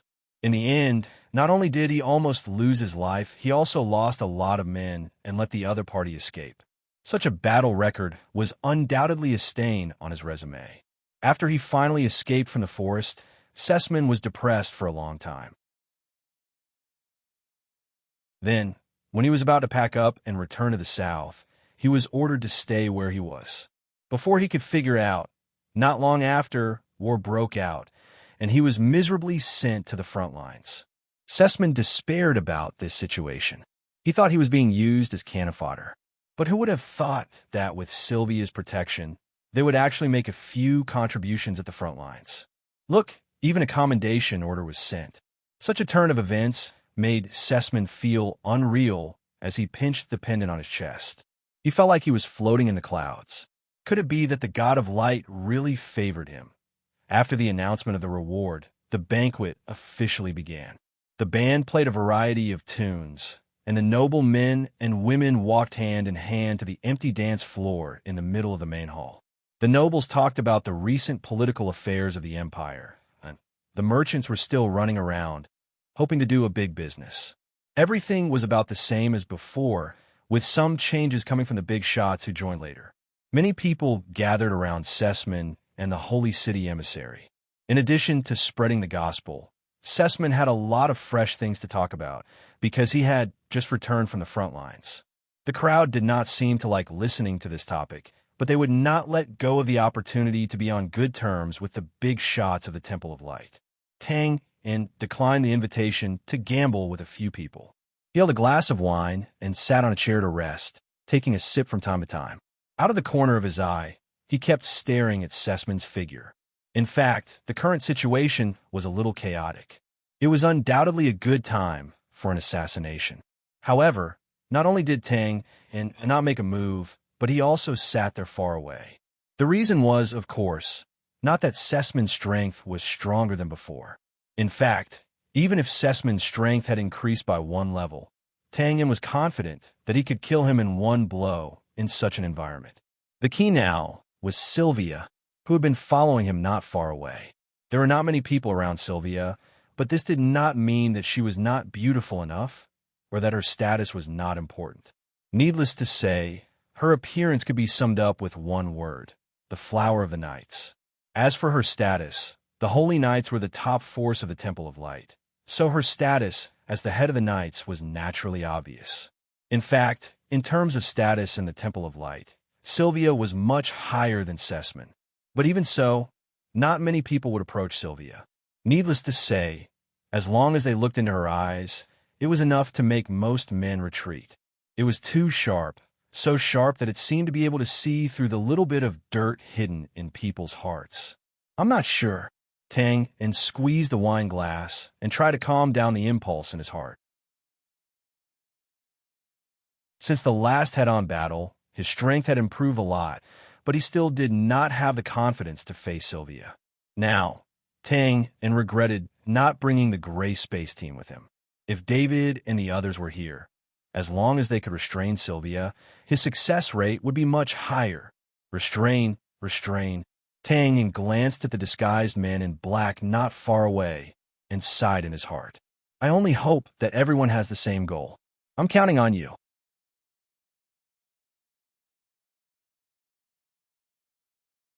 Chapter 332. Tang was now 80% sure that those people in disguise were here for Sessman and the others. They had a large number of people, and their strength was top-notch. They planned a few days in advance and disguised themselves as waiters to sneak into the banquet. With such a big project, no one here deserved such treatment, except for Sessman and the others. However, although he wanted to cooperate, Tang could only wait now. If he rashly ran up to greet them, the response would be a merciless attack. At this time, those people in disguise didn't make any big movements. Instead, they quietly distanced themselves from Sessman and stood in various corners, corridors, and other positions. Tangen saw this and nodded slightly. Obviously, they also knew how powerful Silvio was and were worried that once they got close to her, their identities would be exposed. Tangen believed that this situation wouldn't last long. Since they had gone through so much trouble to enter the banquet, they would definitely make their move here. What they lacked now was an opportunity. Should I induce them? Tang In frowned slightly, raised the crystal wine glass, and tapped his teeth. These people must have their own plans, but Tang In didn't trust them. What he wanted was for the two sides to clash, and then he would take advantage of the chaos to make his move. Hello, here's your wine. Tang In retracted his gaze and looked at the waiter beside him in surprise. I don't think I ordered any wine. A gentleman asked me to deliver it. He said that he was your friend. It seems that I made a mistake. Sorry. The waiter looked stunned, then bowed and apologized, turned around, and was about to leave. Wait. Tang In's heart suddenly moved. He waved his hand and took the white porcelain wine glass on the tray, nodded, and smiled. Sorry, I just remembered that the gentleman should be my friend. And thank you. You're welcome. The waiter nodded and immediately left. Turning the wine glass, Tang In raised his eyebrows, took out a folded piece of paper from the bottom of the glass, and unfolded it. Outside the third side hall. This is Arthur, Sir Arthur. Looking at Bosco and Fei Rue, who came together with a note in their hands, Tang In touched his forehead. Damn it, I almost forgot to negotiate. After thinking for a while, he stood up and said, Let's go, we'll go now. It was obvious that those guys who had disguised themselves wouldn't make a move now. If that was the case, it would be beneficial for the negotiations. Because once a fight broke out, the negotiations would have to be canceled. Since it was an assassination, it was inevitable that there would be innocent casualties. Who knew if the seller was one of the unlucky fellows who were implicated and died? The third side hall was the one on the right side of the main hall. There were more people discussing business here. With so many people coming and going, it didn't attract much attention. When they exited the side hall, an old man with a sallow face was waiting for them. When he saw them, he nodded slightly and walked out. The three of them naturally understood and followed him. Tang In could see that the old man's face was disguised, and his skills were quite good. However, this was completely normal. After all, he was a smuggler. Naturally, he had to maintain his identity. Outside the side hall was a long corridor garden. He didn't know if it was caused by magic, but the temperature here wasn't low, and they couldn't feel the cold wind at all. In such an environment, the flowers in the garden naturally bloomed. Walking in the garden, various fragrances assailed their noses. There were guards in the corridor, but now it was as if they couldn't see them and allowed them to go deep into the manor. After walking for about 10 minutes, the old man pushed open a room and motioned for the three of them to go in. The room was very dark, and there was only a candle at the door. Under the flickering light, they could vaguely see a long table and a few chairs, but they couldn't see what was on the other side. Welcome, please take a seat. Jack, Arthur, In, and Wei Sun Jin. Sir? Haha. Although I don't know if this is your real face, you should be a noble, right? In, at least you used to be. In the darkness ahead, a voice that was obviously processed and sounded a little hoarse and sharp came. Bosco sat in front of the long table and raised his eyebrows. It doesn't matter if I'm a noble or not, but it sounds like you should be a noble, right? It wasn't difficult to see Bosco's suppressed noble temperament, because some noble habits were deeply ingrained in his bones. But it wasn't easy to see that he was only a noble in the past. In the past few years of life in the Grey Coat Army, it had more or less changed some of Bosco's conditions. To be able to see this, the other party must be someone who had been immersed in the noble circle for a long time. Haha, believe me, it's very dangerous for you to guess my identity. After a pause, the voice came from the other side again. Bosco nodded and said in a deep voice, Sorry, I was presumptuous. It was necessary to show some ability before the negotiation, otherwise the other party might treat him as a fool. But there was also a need to control the degree. It was obviously inappropriate to anger the other party. Bosco was obviously very familiar with this. It's okay, big clients always have to be treated differently. And there's wine on the table. Do you want some first? Bosco shook his head. I prefer to have a drink after the matter is done. Now, let's negotiate first. Okay. I'm curious. What do you want to buy with 3 million? Fei Rue was about to take out the list from his arms and was stunned for a moment. He then took a deep breath and said quickly, 25 light, medium, and heavy crossbows for city defense, with 3,000 arrows. 16 catapults, 30 large repeating crossbows. Finally, 6 Mjolnir. Who? In just a few seconds, Fei Rue's mouth was like a repeating crossbow, spitting out hundreds of words in one breath, which echoed in the silent room for a long time. The speed of his speech and the clarity of his words caused Tang Un and Bosco, who were at the side, to involuntarily raise their eyebrows. The other party was obviously shocked as well. He seemed to be recalling something and seemed to be a little dizzy. Anyway, he didn't speak for a long time. After a while, cough, cough, you're really good at speaking. He sighed and then said, and did you bring the list? Let me see. F***CK. Fei Rue was speechless. He took out the list that he had prepared and handed it to the old man. You didn't want it just now, and now you want it. What do you mean? Are you playing with me? Tap, tap, tap. The old man's figure gradually disappeared into the darkness and stopped not long after. In about 4 feet, Tang Un's ears twitched as he calculated the distance between him and the old man. Tang Un's main purpose here was to protect Bosco and Fei Rue. Of course, it was mainly Fei Rue. Bosco's strength wasn't low, so he didn't need to do anything. Although it was protection, Tang Un preferred to attack, especially the simple and crude method of capturing the leader first. However, it wasn't just the distance that was blocking Tang Un's path. Although it was dark here, it seemed like there were only a few of them. In fact, according to Tang Un's senses, there were at least 20 strong people on the other side waiting for an opportunity to make a move. These things. The old man was a little shocked after reading it. He said hesitantly, "You're not from a northern wilderness and want to attack the city checkpoint, are you?" "You're kidding." Bosco laughed and shook his head. "Even if we're from a northern wilderness, do you think these things can pass through so many cities, checkpoints, and defense lines and be transported to the front line?" "Yes."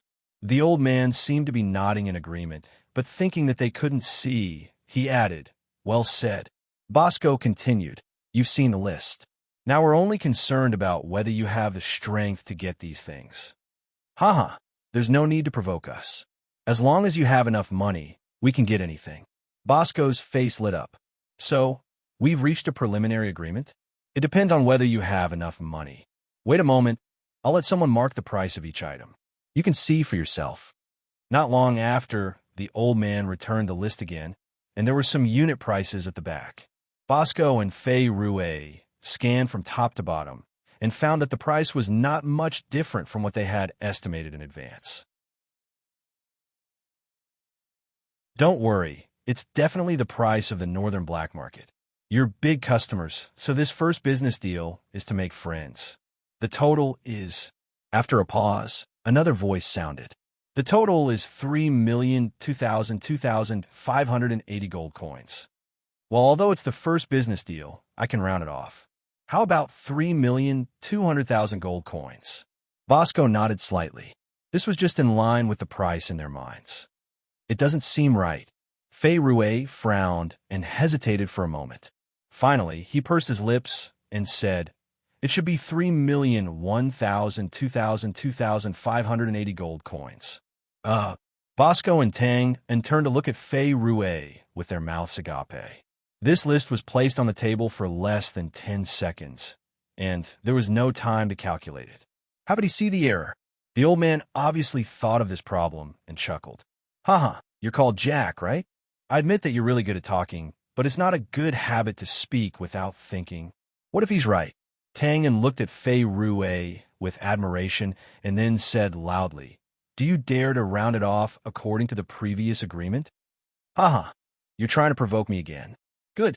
If you're right, the rules won't change and I'll round it off. But, if you're wrong, you'll have to add another 100,000. Deal. Tang Un agreed without hesitation.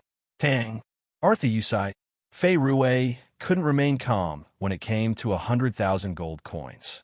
He couldn't care about anything else, and his lips trembled as he began to calculate in his heart. "Don't worry." Tang In patted Fei Rue's shoulder and gave him a thumbs up. He said with certainty, "You're right."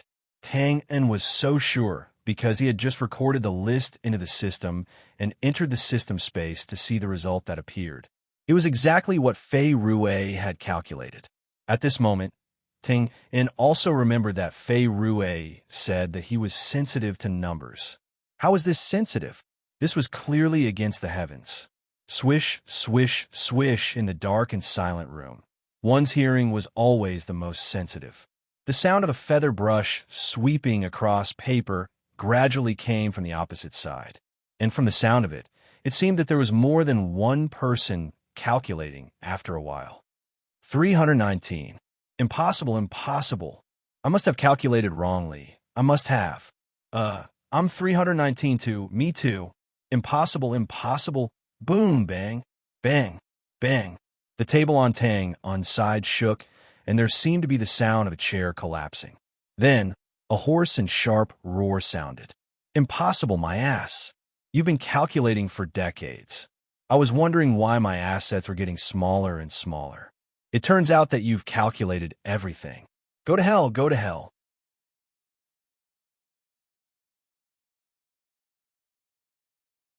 Chapter 333. After half an hour, Tang In and the other two left the dark room. Overall, the negotiation was relatively harmonious and smooth. There were no major conflicts. There were fights, but that was because the other party was cleaning up the vermin. It could be seen that the other party's smuggling business was really big. The other party agreed to Tang In's list almost without hesitation. After all, it was a piece of equipment used to defend the city, and there was even an absolutely prohibited item, Mjolnir. Then there was no dispute about the price. Because of Fei Rue's incredible performance, the transaction price was 1 million after rounding off the price. The slightly troublesome part was the deposit. The other party asked Bosco to pay 1/3 of the deposit. Tang and then realized that the tavern and the seller were not in cahoots. They were just in a cooperative relationship. The tavern was responsible for soliciting business, while the seller provided the smuggled goods. The previous deposit of 10,000 was actually paid to the tavern by the seller through Tang In's hands. It was the first time they cooperated, so Tang In was naturally worried that the other party would embezzle the money. But in the end, after a moment of discussion, Bosco decided to pay the deposit of more than 1 million to the other party. There was no other way. There was only one shop with the goods, so he had to pay. Besides, the other party had been doing business in Hanshui City for such a long time, and they should not do such a tasteless thing. And if they really did that, it would damage the reputation of both parties. Not only would they have to face Tang In's investigation, but they would also have to deal with the pressure of the tavern force that received the deposit. It was obviously not worth it. After receiving the deposit, the two parties agreed to do the transaction in the eastern suburbs of Hanshui City 3 days later. After all, they were all big items, so they naturally could not give them away now. Besides, it was not safe for Tang and to transport them out of the city. After the negotiation was completed, the transaction naturally came to an end. Both parties drank a glass of wine from afar and wished each other a happy cooperation. Tang In and the other two then came out.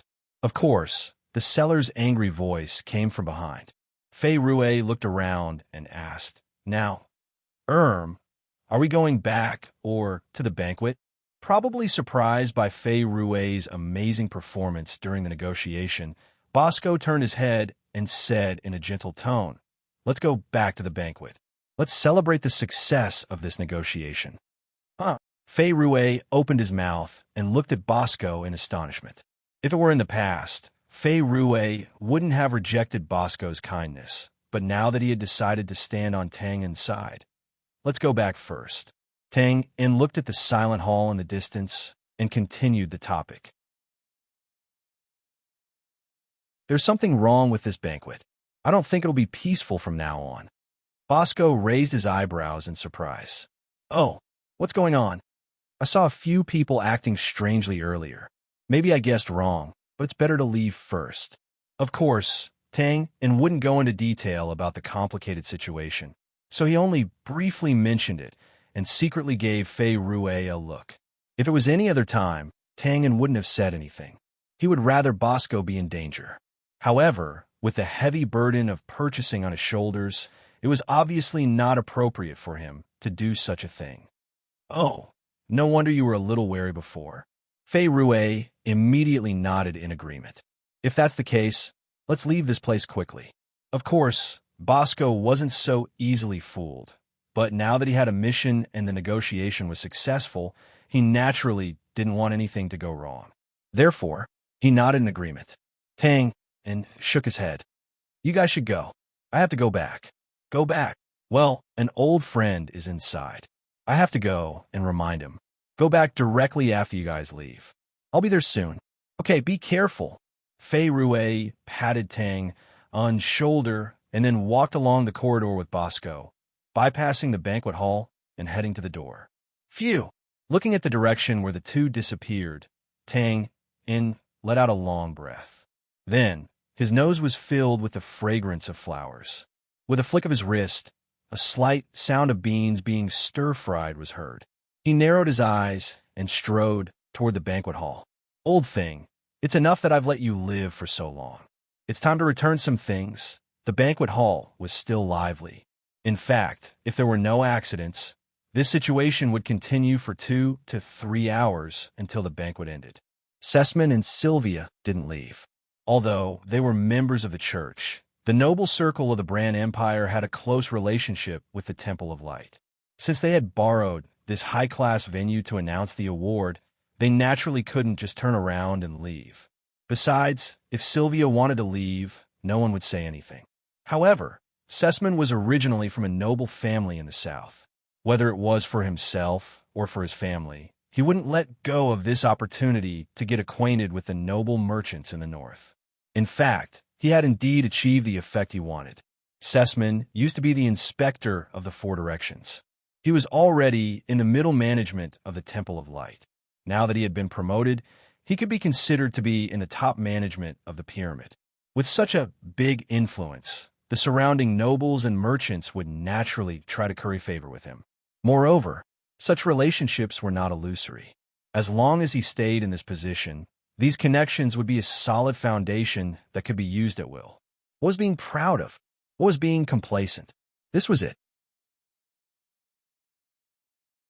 Sessman's old face was smiling like a chrysanthemum flower. He was in a very good mood.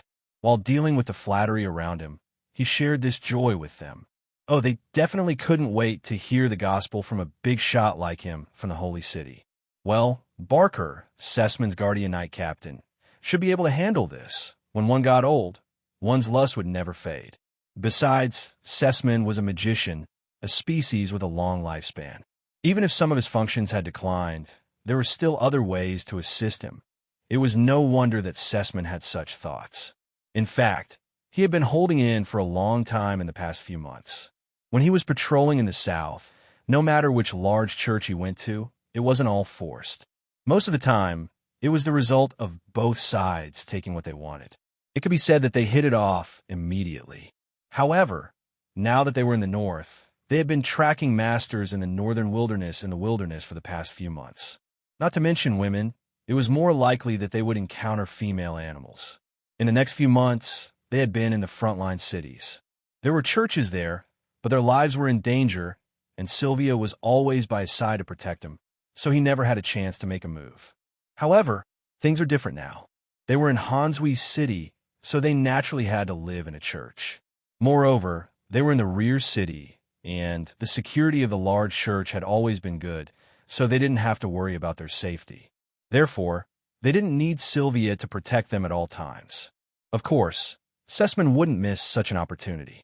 Lord Sessman, let me introduce you. This is the owner of the Yatong's shop, Mr. Wace. Just as Sessman's imagination was running wild, the mayor came over with a glass of wine and a silver-haired Wace. He joked, the Yatong shop is a big gold mine in our city. Lord, you should get to know him. Good evening, Lord Sessman. Wace bowed respectfully. The mayor's last sentence was a kind reminder but he didn't need to say anything. Sussman already knew about the Chamber of Commerce that had become popular in the brand over the past 6 months. He smiled and said, "Mr. Weiss, you're too kind. Your Chamber of Commerce has indeed developed rapidly. I've heard of your name even when I was at the front line." Of course, the two of them weren't very close since it was their first meeting. However, the atmosphere was quite good with the mayor's greeting. Socializing wasn't a big deal. They would get to know each other after a few more meetings. After exchanging some pleasantries, a waiter handed Weiss a slip of paper, so they clinked their glasses and said their goodbyes. The Yadong Chamber of Commerce. Sussman made a mental note. He didn't care about Weiss, but he still cared about Yatong's complicated network of nobles in the south. I'll be staying in Hanshui City for a few days. It looks like I'll have to make a trip to the Yadong shop. It's about faith. Don't worry. I won't be leaving soon this time. The evil cults in the northern wilderness are running rampant. The Holy City has decided to continue sending the Holy Knights and some important people to eliminate them. The time is about 3 days from now. I'll be here waiting for you. So I'll definitely have time to answer your questions. Phew. Sussman turned his head slightly and saw that the Holy City emissary seemed to have drunk a lot. He looked a little tipsy and was waving his hands while talking to a group of noblewomen. This kid. Sussman curled his lips subtly. There was jealousy and disdain in his eyes. He was jealous because although the Holy City emissary was almost middle-aged, he took good care of himself. He was fair and clean, which made him very popular among the noblewomen. Plus, with his identity, as long as he used some tricks, he would have plenty of opportunities to get close to the Holy City emissary. As for his disdain, it was a little complicated. Firstly, it was a matter of taste. The Holy City emissary obviously liked mature women, which naturally made him despise him. The second reason was that although Zeisman was still lustful, he was still very careful in this aspect. The reason why he had been looking for nuns was because he was easy to control. He didn't want to ruin his future because of this. If he looked for nuns outside, he could easily be exposed. It was too dangerous if he couldn't cover up the problem immediately. Haha. Sussman glanced at Sylvia, who looked unhappy, and secretly laughed. After half a year together, he naturally understood Sylvia's temper. She was a fanatic of the God of Light. Everything she said and did was strictly in accordance with the code. Sussman was sure that the emissary wouldn't be able to go anywhere tonight. Sylvia would definitely warn him. TSK, is she going to explode now? Sussman smacked his lips. When he saw Sylvia raise her wine glass, his expression changed. He immediately grabbed the flaming spear on his back. Wait, take the spear. Sussman opened his mouth wide. No way, wasn't this also an attempt? Did she need to use a spear? Crack. The spear in Sylvia's hand shattered. There's poison in the wine. Whoosh, whoosh, whoosh.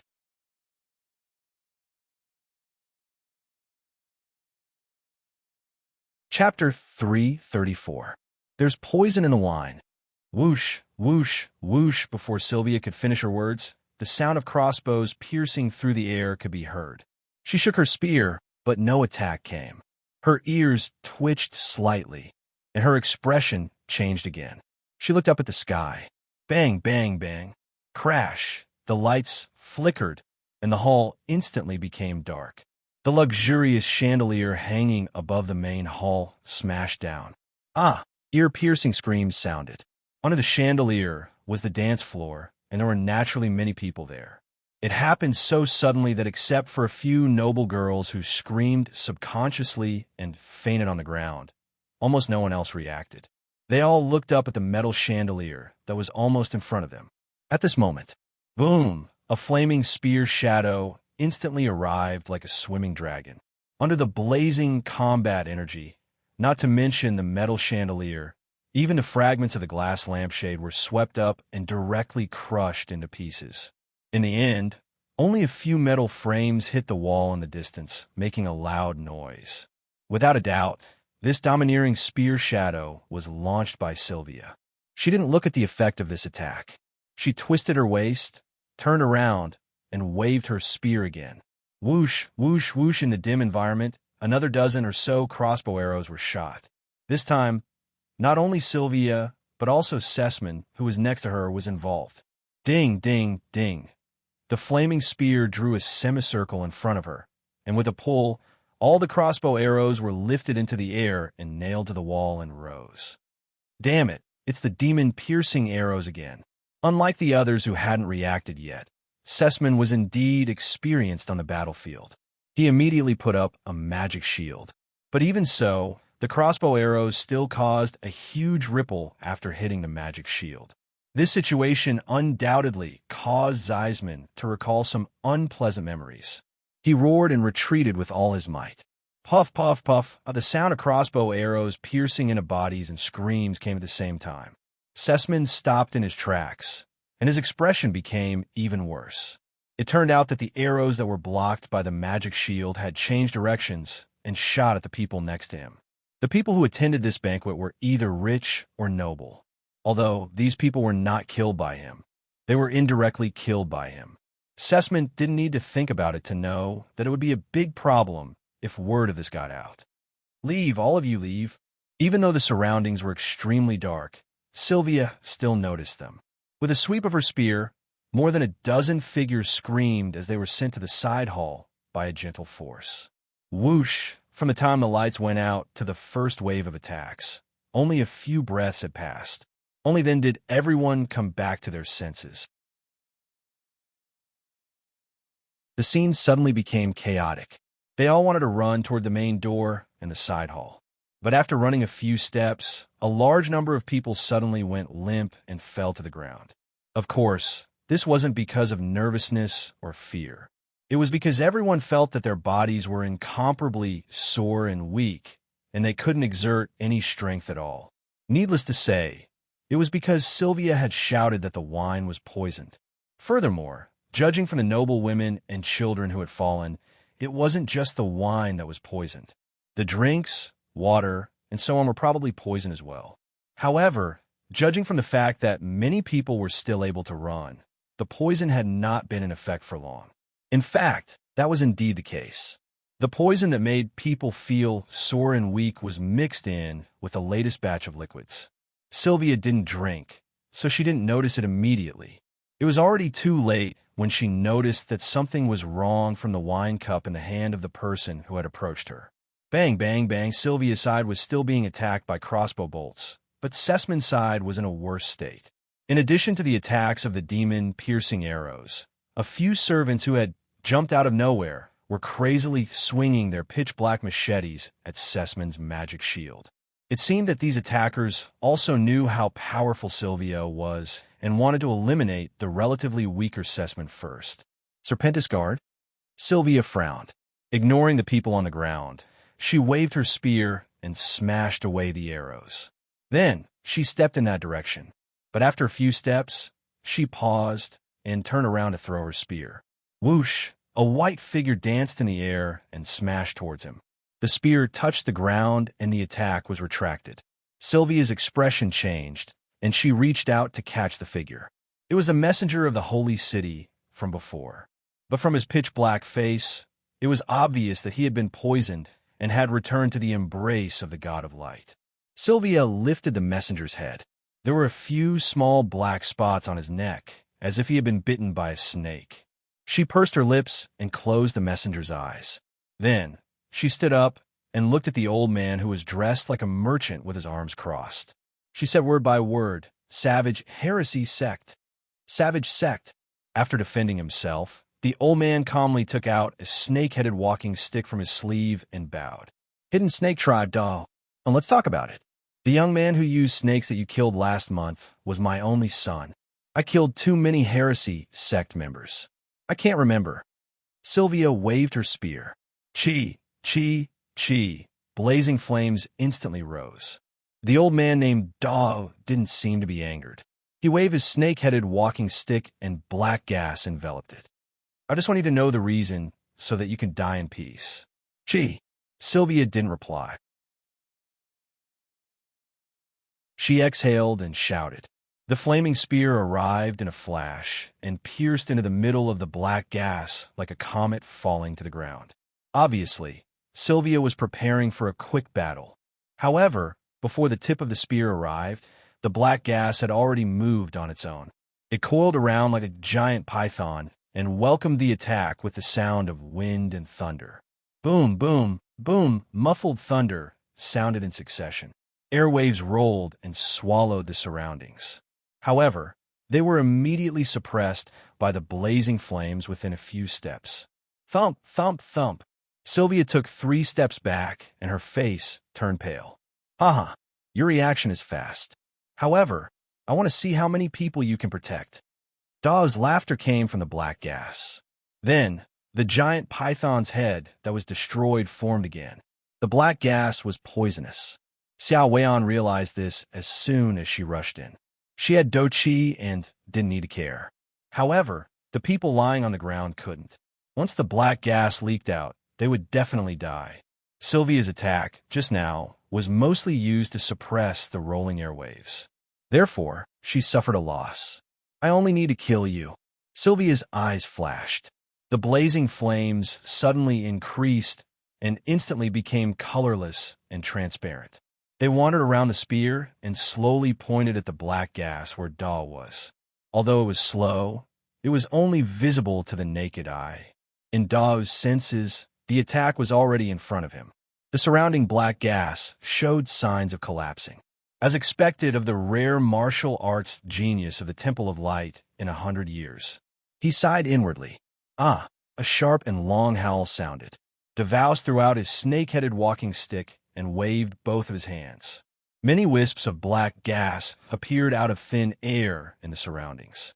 The originally dim hall now seemed to be shrouded in a layer of inky black clouds. This phenomenon didn't last long. The black clouds gathered instantly, and a lifelike giant python's head stretched out. Its eyes were cold, and its scales were dense. Hiss! A hoarse but sharp explosion sounded in the air. The giant python opened its bloody mouth and tried to swallow Xiao Weian's tiny body. Explode! Explode!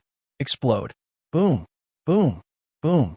The hall shook and the weather changed instantly. With every tremor, the cracks on the walls gradually spread. Shush, shush. Some broken stones fell. The people lying on the ground were in even worse condition. Almost all of them fainted from the first collision. This situation was still the result of the colorless flames. Otherwise, in such an environment, this attack was enough to destroy the hall and take the lives of most people. Sylvia understood the current situation. If she couldn't kill or chase Dao away quickly, this place would become a disaster scene. Therefore, in that attack just now, the two of them were ready to decide the winner. Whoosh! Puff! 2 figures flew out of the black gas at almost the same time. They spat out a large amount of blood mist in the air. Bang! Sylvia, with blood at the corner of her mouth, didn't care about the injuries on her body. Without hesitation, she flipped over and stepped on the wall. Then, she pounced back a speed faster than when she came. Boom! Dao's figure was stuck in a wall on the other side. Just as he retreated, a flaming spear appeared in front of him. He quickly raised his snake-headed walking stick to block. Clang, clang, clang. Dao's snake-headed walking stick was made of an unknown metal. When the spear and walking stick collided, sparks flew. In close combat, Sylvia obviously had the absolute advantage. Smash, flick, stab, tap. Back and forth, she only used these few moves. There are no feints or exquisite moves. However, her advantage was that she was simple and violent. Dao had no choice but to block every attack. The two of them were at the corner of the wall. Sylvia's intention was very clear. In this kind of rapid close combat, Dao would either have to break through the wall and retreat or die here. Dao's current choice was to forcefully resist. He knew that his advantage was on the unconscious people. Moreover, Sylvia seemed to be possessed by the god of war. Her attacks were like the wind. However, in reality, in the previous confrontation, because she cared about everyone, the injuries on her body were much more serious than his. Xiao Weian wanted to beat him to death here, but Dao also wanted to exhaust her to death here. Just as the situation here was in a temporary stalemate, another unforeseen event occurred. Damn it, who are you? Help! Ha! F***CK.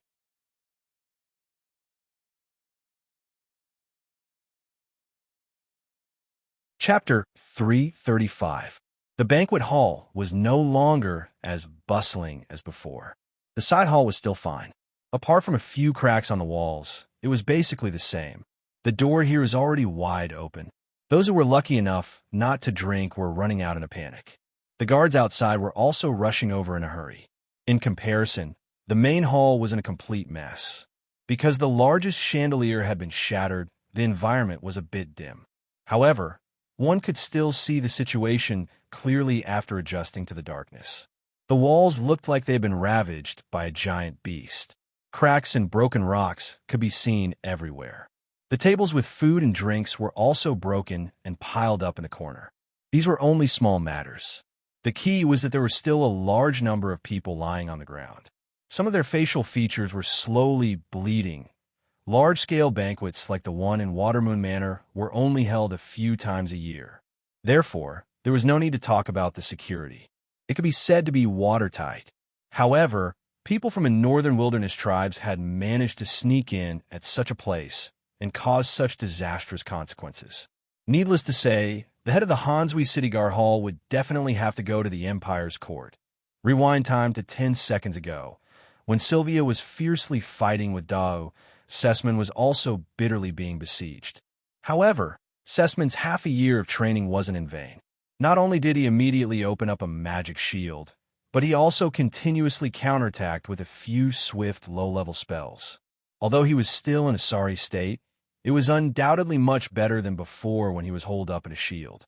Of course, this was also because there weren't any experts like Dao among the besiegers. As the elite troop of the Hidden Snake Tribe, the Serpentis Guard's strength was naturally not low. However, their combat style was similar to that of an assassin. After a sudden attack, they would quickly retreat. Now that they were facing Sessman, who was holding a shield, they felt like they didn't know where to start. Thus, it wasn't that the Serpentis Guard didn't want to launch a sneak attack. It was because Dao was afraid of Sylvia. He was worried that being discovered would affect the follow-up plan. Therefore, he ordered them not to get close and only poison the surroundings and prepared to attack. Although this restricted the Serpentis Guard's ability, Devoust cared about Sylvia. After all, his son had died under this woman's gun.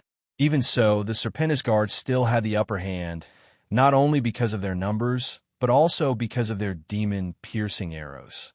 The principle of all things being mutually reinforcing and restraining each other could be explained anywhere. If the noble magicians had to pick the thing they hated the most, it would undoubtedly be the magic-piercing arrow. When this thing was first produced, its slogan was that it could even allow a weak, ordinary person to pose a threat to a high and mighty magician. Of course, this was a bit exaggerated. Not to mention whether such a person would dare to attack a mage, just the use of the crossbow, shooting accuracy, and so on would be a problem. However, it was undeniable that with a magic-piercing arrow, low-level warriors would no longer be forced to flee when facing mages with shields. Zeisman was a great magician. Naturally, the arrow would not be an inferior magic-piercing arrow if it could cause such a huge disturbance in his magic shield. In addition, the environment here was too narrow. It was impossible to distance himself even if he wanted to. Therefore, he was now extremely depressed. He didn't even have time to cast some powerful spells that required chanting. He could only maintain the magic shield while counterattacking with low-level spells such as light arrows and holy light balls. But to be honest, he was already used to such a way of fighting. After being at the front line for so long, with Sylvia by his side, who didn't hesitate to purify the cultists whenever she saw them, he had naturally experienced many battles. Sessman almost always did the work of attracting aggro, and then waited for Sylvia to clear the obstacles in her hands before turning back to save him.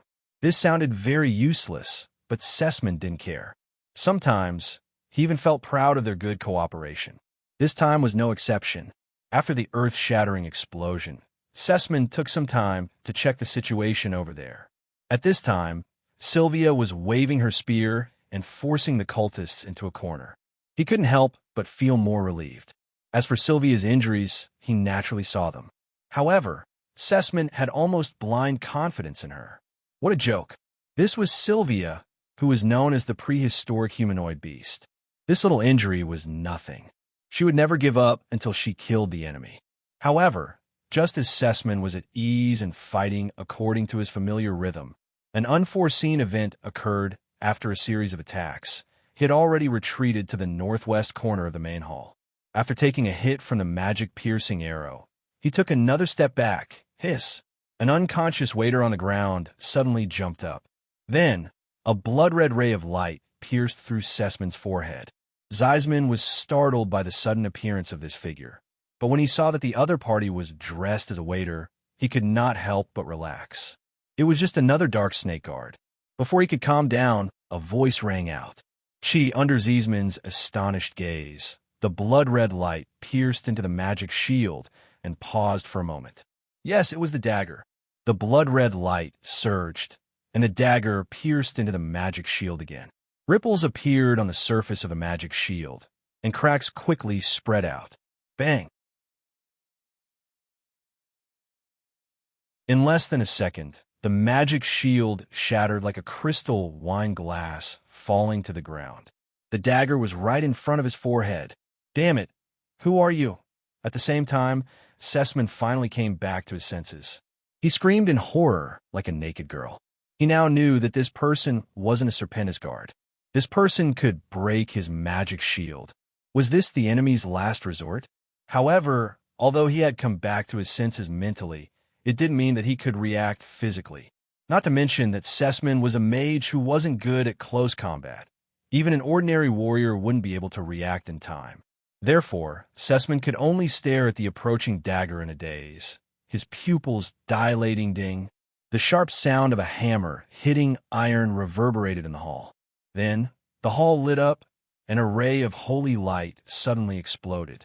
If there were any among those who had not fainted, they would have seen a figure holding a torch in the northwest corner, radiating radiance as it appeared out of thin air. It was the image of the god of light, who stood at the highest point of every church in Bran. F***CK. Needless to say, the person who launched the sneak attack was Tang Yin. At the beginning of the battle, he calculated the route and moved here inch by inch under the eyes of all the masters. At this time, Sylvia was still fighting Devoust in close combat and had no time to pay attention to this side. Sessman's magic shield was damaged by magic-piercing arrows and Serpentis guard's machete, and its defense was greatly reduced. Such painstaking preparation, such a perfect opportunity, and such a decisive attack. Tang Yin thought that he had done his best, but now, the dagger stopped a few centimeters away from Sessman's forehead. There was a ray of holy light blocking it.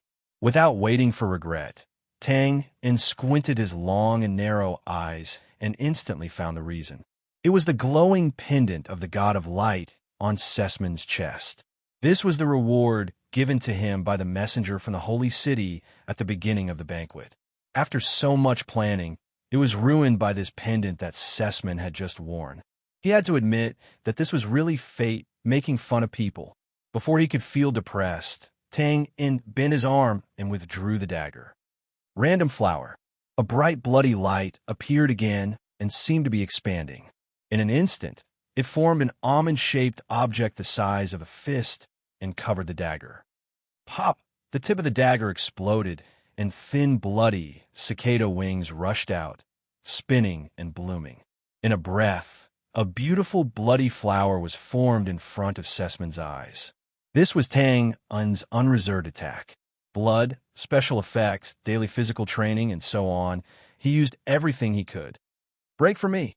Beautiful things always disappeared in the blink of an eye. Amidst Twain's hoarse voice, the enchanting flower of blood instantly shattered.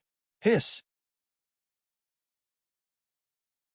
In an aerospace, countless blood-colored sword rays whistled and danced, smashing onto the god of light's shadow. Ding! Ding! Ding, ding, ding, ding. Rain fell on a banana leaf. The tangible sword lights and the shadow instantly collided, producing a dense sound of metal clashing. It could be seen that the defensive power of this item produced by the Temple of Light was extremely strong. It had not dissipated even after receiving so many attacks in an instant. However, Tang In still discovered that the God of Light's shadow was filled with turbulent waves and was gradually fading. As the person involved, Sessman finally came to his senses. To be honest, he did not know the function of this pendant. Now that he had narrowly escaped death, his first reaction was to call for help. Even God can't save you. Break.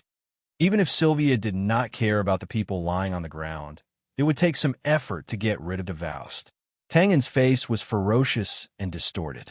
He spat out cold words and used all his strength to push out all the bloody sword lights. Ding, ding, bang. Finally, the God of Light's shadow could no longer withstand such attacks. It shook a few times, and its forehead, nose, face. Large pieces of glass-like white substance fell and shattered. Tang In was ecstatic. He waved his dagger and moved forward. Suddenly, the torch in the God of Light's shadow shone brightly like a small sun. Boom, boom, boom. The white circle dissipated, and the air waves rolled. The hall that had been destroyed repeatedly finally could not withstand it, and the northwest corner directly collapsed.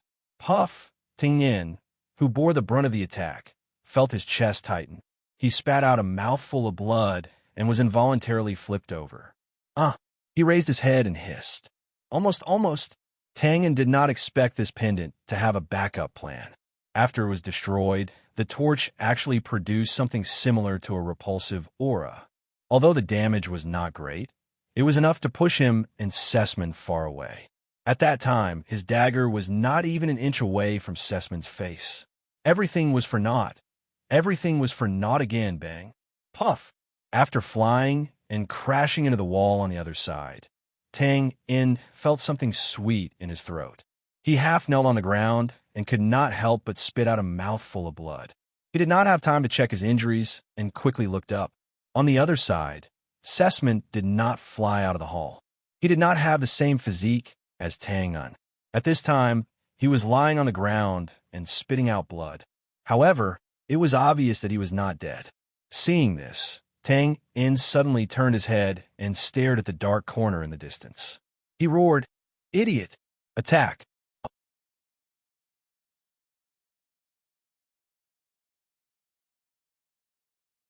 Chapter 336. Idiot! Attack! Tang In was now far away from Sessman and couldn't attack him. However, the Serpentis guards hiding in the surroundings were armed with crossbows, so they didn't have to worry about this problem. In fact, it only took an instant for Tang In to be sent flying from his violent attack. However, this instant caused the situation to change drastically, and the surrounding people were dumbfounded, especially the Serpentis guard. After all, Tang In could dress up as a waiter. At this moment, they were still in doubt. Which brother was this? He was actually so fierce after hearing this roar. The surrounding people paused for a moment. Finally, whoosh, whoosh, whoosh, it was obvious that this was a hurried shot. There was no problem with the accuracy, but there were actually a few magic piercing arrows. Sessman was vomiting blood at this moment, so he naturally couldn't recite a spell in a short period of time and raise his magic shield again. However, although the arrows were shot, they had missed the best opportunity. Ding, ding, ding, chi. With a shout, the blazing flame spear arrived like a fire dragon and knocked away the arrows without delay. Thud! They were nailed to the wall. Phew! Immediately after, Sylvia walked over, her chest heaving up and down as she stood in front of Sessman. Damn, it's this woman again. Tang In's mouth twitched. He stood up and turned around, only to find that a hole had been opened in the corner of the wall where she and Dao had fought. Dao had undoubtedly been sent flying. He didn't hear any movement here, so it should have been when the torch exploded. However, in order to do this, Sylvia had not only given up on killing Dao, but she had also paid a heavy price. Whoosh, she stretched out her hand, and the flame spear that was nailed to the wall returned to Sylvia's hand. Then, she took off the light god pendant from her chest and threw it behind her.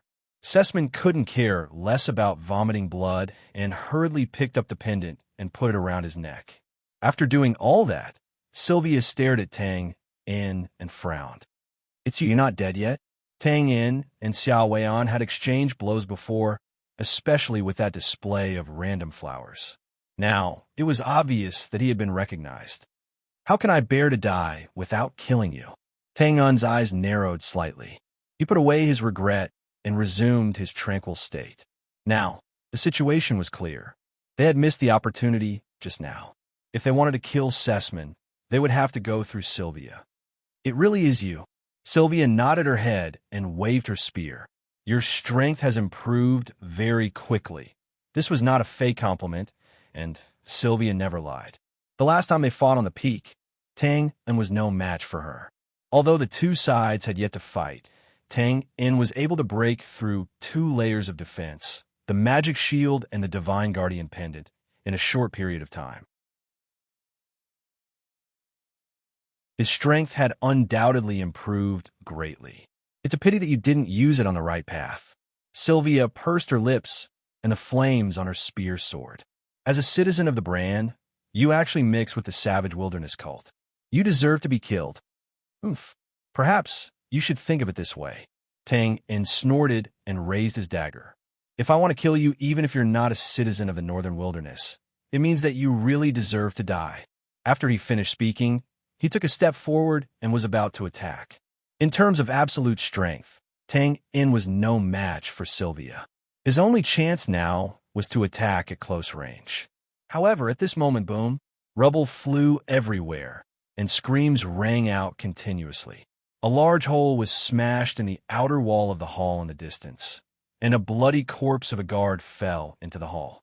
Then Dao, who was covered in black gas, appeared at the entrance of the hole. The guards behind him were cowering and did not dare to step forward. At this moment, Dao's appearance could be described as miserable. His originally gorgeous merchant attire had become ragged, revealing his rib-like body underneath, and blood was everywhere. It was obvious that he was heavily injured by Sylvia's final attack. Seeing this, Tang Un's heart moved. If he could join forces with Dao, his chances of defeating Sylvia would undoubtedly increase by a few tenths. However, before he could speak, TSK, as expected of Sylvia. My grandson's death in your hands is not unjust. Dao stared darkly at Sylvia and then suddenly grinned. However, that attack just now should be enough for you to take, Later, find a chance to send the people on the ground out. Be careful of sneak attacks. First, he instructed the guards who rushed over from the northwest corner of the main hall's entrance. Then, Sylvia turned her head and said calmly, Don't worry about it. Since you're here, you'll only be purified today. Dao raised his head and laughed loudly. His withered hair danced in the wind like poisonous snakes. Do you think I'm planning to return alive this time? All of you have to die. All of you have to be buried with my grandson. 10,000 snake frenzy. As soon as he finished speaking, he stabbed the snake-headed walking stick into the ground. His hands formed into claws and waved continuously. Black gas permeated the air. At the same time, his lips moved outwards, and he kept making sharp sounds like a poisonous snake hissing. Hiss hiss, hiss hiss, hiss hiss. Sylvia's expression changed, and she immediately took a step forward. Then, she paused, and the corner of her mouth curled up slightly. She tilted her head and looked at Dao. Her gaze was vaguely like she was looking at a clown. Tang In saw that Dao had already gone crazy and had no intention of cooperating, so he prepared to attack first. However, when he saw Sylvia's expression, he could not help but be stunned. Then, he also looked at Dao, who was expanding with black gas, as if he was preparing a big move. Hiss hiss. The sharp hissing sound became even more urgent, as if it was summoning something. The surrounding guards looked at each other, and the vigilance on their faces became even more intense. Of course, with Dao's strength, if he really wanted to do something, they would not be able to stop him. According to the name of this big move, it seemed to be summoning snakes. If he really summoned 10,000 snakes to attack, it would undoubtedly be a great help to Dao. Of course, to the people present who had fainted, it would be even more of a disaster. However, Judging from the current effect, the summoning was obviously not going smoothly. Dao's expression also became anxious. He pressed down on the snake-headed walking stick again, and the sharp hissing sound became even more ear-piercing and resounding. The sound traveled several miles. After a while, hiss hiss. In everyone's line of sight, a cauliflower snake crawled in from the hole in the wall, went around the broken rocks, and reached Dao's side. Then, it bent its body, spat out its three-pronged snake head, and got into an attacking posture, facing Sylvia fiercely. Silence, silence, in the awkward silence. Dao opened his mouth and stared blankly at the cauliflower snake beside his feet. That expression was probably not as exciting as seeing the venomous giant python. Idiot! Sylvia's mouth twitched, revealing an undisguised sneer. What do you think this is? Big brother, you can't play like this? Tang also understood at this moment, even though his heart was filled with anger and unwillingness previously. Now he was also holding his forehead, speechless. Dao's 10,000 snakes frenzy could obviously summon a group of snakes to help out, but the key was that you should pay a little attention to the situation, right? This is not your northern wilderness, which is overgrown with weeds and hills. Naturally, there are plenty of snakes there. This is the Water Moon Manor in the noble district of Hanshui City. Not to mention the hygiene here, there are granite slabs everywhere. Even a snake would have moved. That non-poisonous cauliflower snake probably came from the garden at the back, sparing no effort to come here. TSK, this spirit is worthy of praise and tears. However, this effect, tears flowed freely, boring. Sylvia pursed her lips, turned around, and charged towards Tang En with a flaming spear.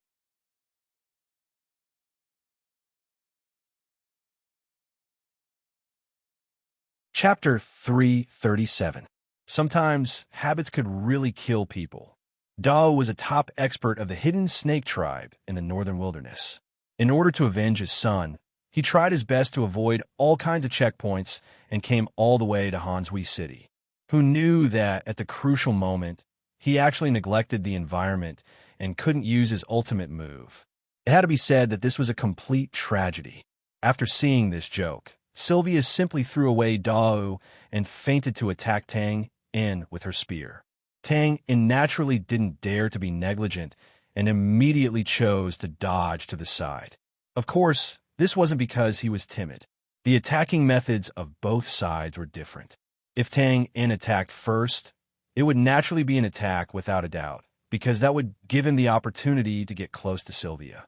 But now that Sylvia was attacking, with her domineering strength, he had to temporarily dodge.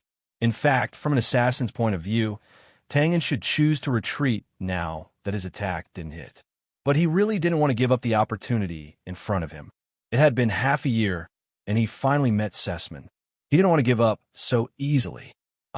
Before the flaming spear arrived, Dao exploded.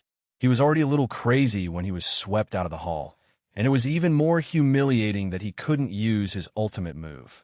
Now that Sylvia looked down on him and attacked Tang En first, Dao felt even more humiliated. With a sharp roar, Dao grabbed the snake-headed walking stick on the ground and rushed forward with the black gas that had filled the air. But at this moment, the long spear that was thrusting towards Tang En was quickly pulled back.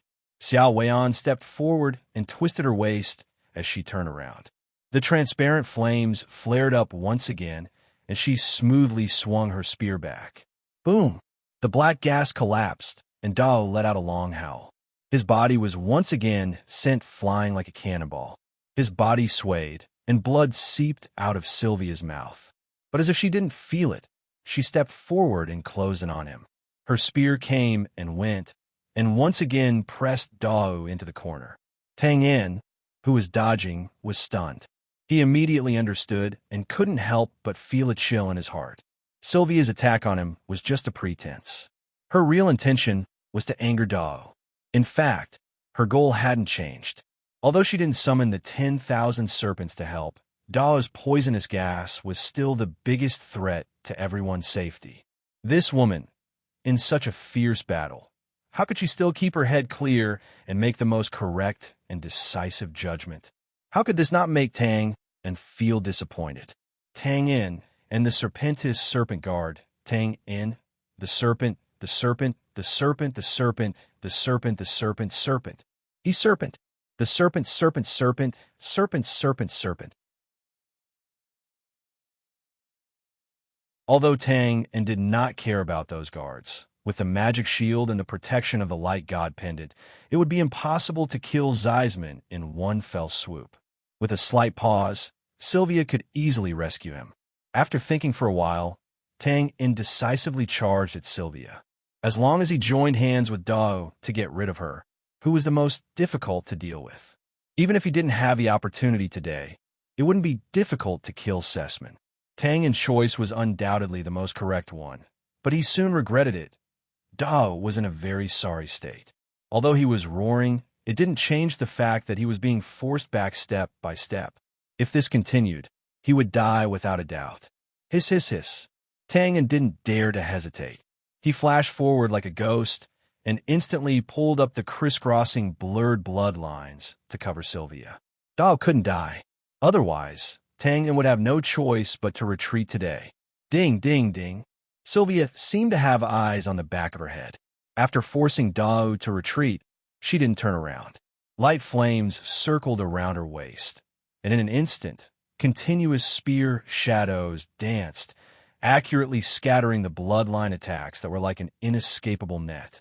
Ignoring the numbness in his hands, Tang quickly switched positions around Sylvia. After images appeared one after another, and he attacked like a torrential rain. Those who didn't face Sylvia directly would never experience that kind of omnipresent pressure. Her moves were simple and unadorned. She didn't even throw out a single spear shadow, but often a seemingly hurried and casual attack would just happen to hit the most uncomfortable part of your body. You could not block it because the aftermath of that attack would very likely cause you to die without a burial ground. However, although he dealt with it carefully and strenuously, and although Sylvia had already suffered heavy injuries, he was still able to block it. But Tang managed to parry it, which was undoubtedly a huge improvement. After all, half a year ago, he was not even qualified to exchange blows with Xiao Weian. More importantly, Tang's goal of rescuing Dao had already been achieved. After being restrained on this side, Dao took a step back and regained his footing. His eyes were blood red. He waved his snake-headed walking stick, and the huge snake-headed head from before reappeared. It opened its bloody mouth, and thunder came crashing down. Die, die, die, all of you die. F***CK. Tang wasn't happy. Instead, he was shocked. This was because Dao's move had caught him as well. It must be known that he was still fighting with Sylvia. It was naturally impossible for two people who had never met each other to have tacit cooperation. Sometimes, there would even be accidental injuries. However, at Dao's and Tang's level, if they wanted to work together, normal cooperation would definitely not be a problem. However, after Dao was rescued, he actually used a big move to suppress him, regardless of whether he was an enemy or friend. In an instant, Tang bitterly realized that he was attacked from both sides. F***CK. This old man isn't crazy, right? It wasn't clear whether Dao was crazy or not, but fortunately, Sylvia wasn't crazy. Because she was already injured, she didn't have the thought of dragging Tang down with her. She quickly stabbed her spear 3 times and immediately stopped to defend. F***CK. Tang waved his dagger to parry the flaming spear with endless resentment. His body shook violently, and he forcefully swallowed the blood that was about to spurt out from his throat. He turned around and retreated violently. Sylvia didn't drag him down with her, but this didn't stop her from finding some trouble for Tang in. Boom, boom, boom. After the collapse of the northwest corner, this place collapsed due to the strong collision of the 3 forces. Moreover, the cracks continued to spread in all directions. In the end, about 1/5 of the walls collapsed, and the hall was on the verge of collapse. Pooh! The mouthful of blood that he had been holding back finally spurted out. In terms of absolute strength, Tang was undoubtedly the weakest among the 3. He was the first to be unable to withstand and flew out, crashing into a broken wall. Following which, Do, who was covered in withered black gas, also flew out and fell not far away. Tangham was delighted when he saw this. Damn you, Biter, you deserve it. If this Dao joined forces with him, no matter how domineering Sylvia was, she would definitely be overthrown. After all, this was 2 against 1, and Sylvia hadn't reached the realm of void rank that could crush everyone. However, the current situation was a contest of strength between the 3 of them. Under the mutual cancellation and conflict, Sylvia naturally had the upper hand with her strength and monstrous strength. Without waiting for Tang In to gloat for long, the blazing flames in front of him suddenly expanded, and the rolling shockwave was split into 2. Following which, Sylvia, who was wearing the Broken God's Grace armor and had an extremely persistent gaze, rushed out with her spear. F***CK. Is this a woman or a demonic beast? Tang In groaned. He didn't have time to wipe the blood from his mouth and quickly jumped up. Although Dao was on the verge of going crazy, his instinctive sense of danger still made him quickly get up and wave his staff to parry. Boom! There was another roar, and the air swirled. Tang In and Dao were overthrown again. This time, they fell directly among the guards outside. Actually, this time, Dao didn't do anything stupid. He just resisted for a while, so he was the most injured in the end, vomiting blood and falling to the ground. As for Tang In, he used a trick. It looked like he was parrying, but he was actually borrowing the force to fly back. Now that things had developed to this stage, Tang In was already speechless. He could only think of retreating. Dao was already crazy, so it wouldn't be strange for him to do anything. If Tang In cooperated with him, the first thing he would have to worry about was his own safety. How was he supposed to cooperate with him? Moreover, if the 3 of them were still in the hall, with Sylvia's fear of Dao's poisonous gas, there might still be a chance to turn the situation around. However, now that they were swept out of the hall, there was no need to think about anything. However, it wasn't that easy to leave now. Sylvia was a person who became braver with every setback. Now that she had the upper hand, she was even more unforgiving. Tang In had just swept away the surrounding guards who took advantage of the opportunity to take advantage of the situation when she rushed over with her spear. After a series of fierce battles, Tang In believed that Sylvia's injuries were definitely not light. He estimated that she was only slightly better than Dao. However, looking at this woman's burning eyes, it was obvious that she wanted to fight to the death and keep the 2 of them here. It had to be said that having such a difficult opponent was really bad luck accumulated from 8 lifetimes. Get out of the way, Sylvia shouted, and 2 flaming spear shadows were thrown over. Actually, she didn't need to say anything. Those guards were already retreating. It wasn't easy to take advantage of the situation. Tang In wasn't sent flying out by the attack. The guards who stepped forward only saw a blur in front of their eyes. They covered their necks, thighs, and other parts and howled as they fell down. There was no need to talk about Dao's side. Although he was beaten up miserably, as long as the black gas around him didn't dissipate, the guards who came forward could only die. Bang, bang, bang. Explosions sounded one after another, and the intense battle began to shift to the back of the manor. Dao was mentally unstable, and Tang In was deliberately retreating. Sylvia was naturally getting more and more used to the fight. She waved her flaming spear and continuously forced the 2 of them to retreat. This assassination is a tragedy. While parrying the attacks, Tang In peeked at the surrounding environment and sighed in his heart. The dagger was a few millimeters away from Sessman, but it failed because of an inconspicuous pendant. The most correct choice that he made next was now in a dilemma because of Dao's madness. Man proposes, God disposes. The ancients didn't lie. Dao, on the other hand, didn't have any complicated feelings. Of course, other than killing Sylvia to avenge his grandson, he didn't have any other thoughts in his mind. She roared and waved her snake-headed walking stick in a strange path. Tang In almost got hit a few times. Originally, he couldn't win in close combat, But now, he was suppressed to the point that he couldn't even raise his head. Of course, the banquet hall wasn't the only building in Watermoon Manor. As Sylvia approached step by step, the exquisite house at the back was gradually drawn into the battle. Needless to say, under such tyrannical power, it naturally ended up in ruins. You're tuning in to the Warrior Lore YouTube channel. Don't forget to subscribe and join us on this journey to catch the most captivating stories.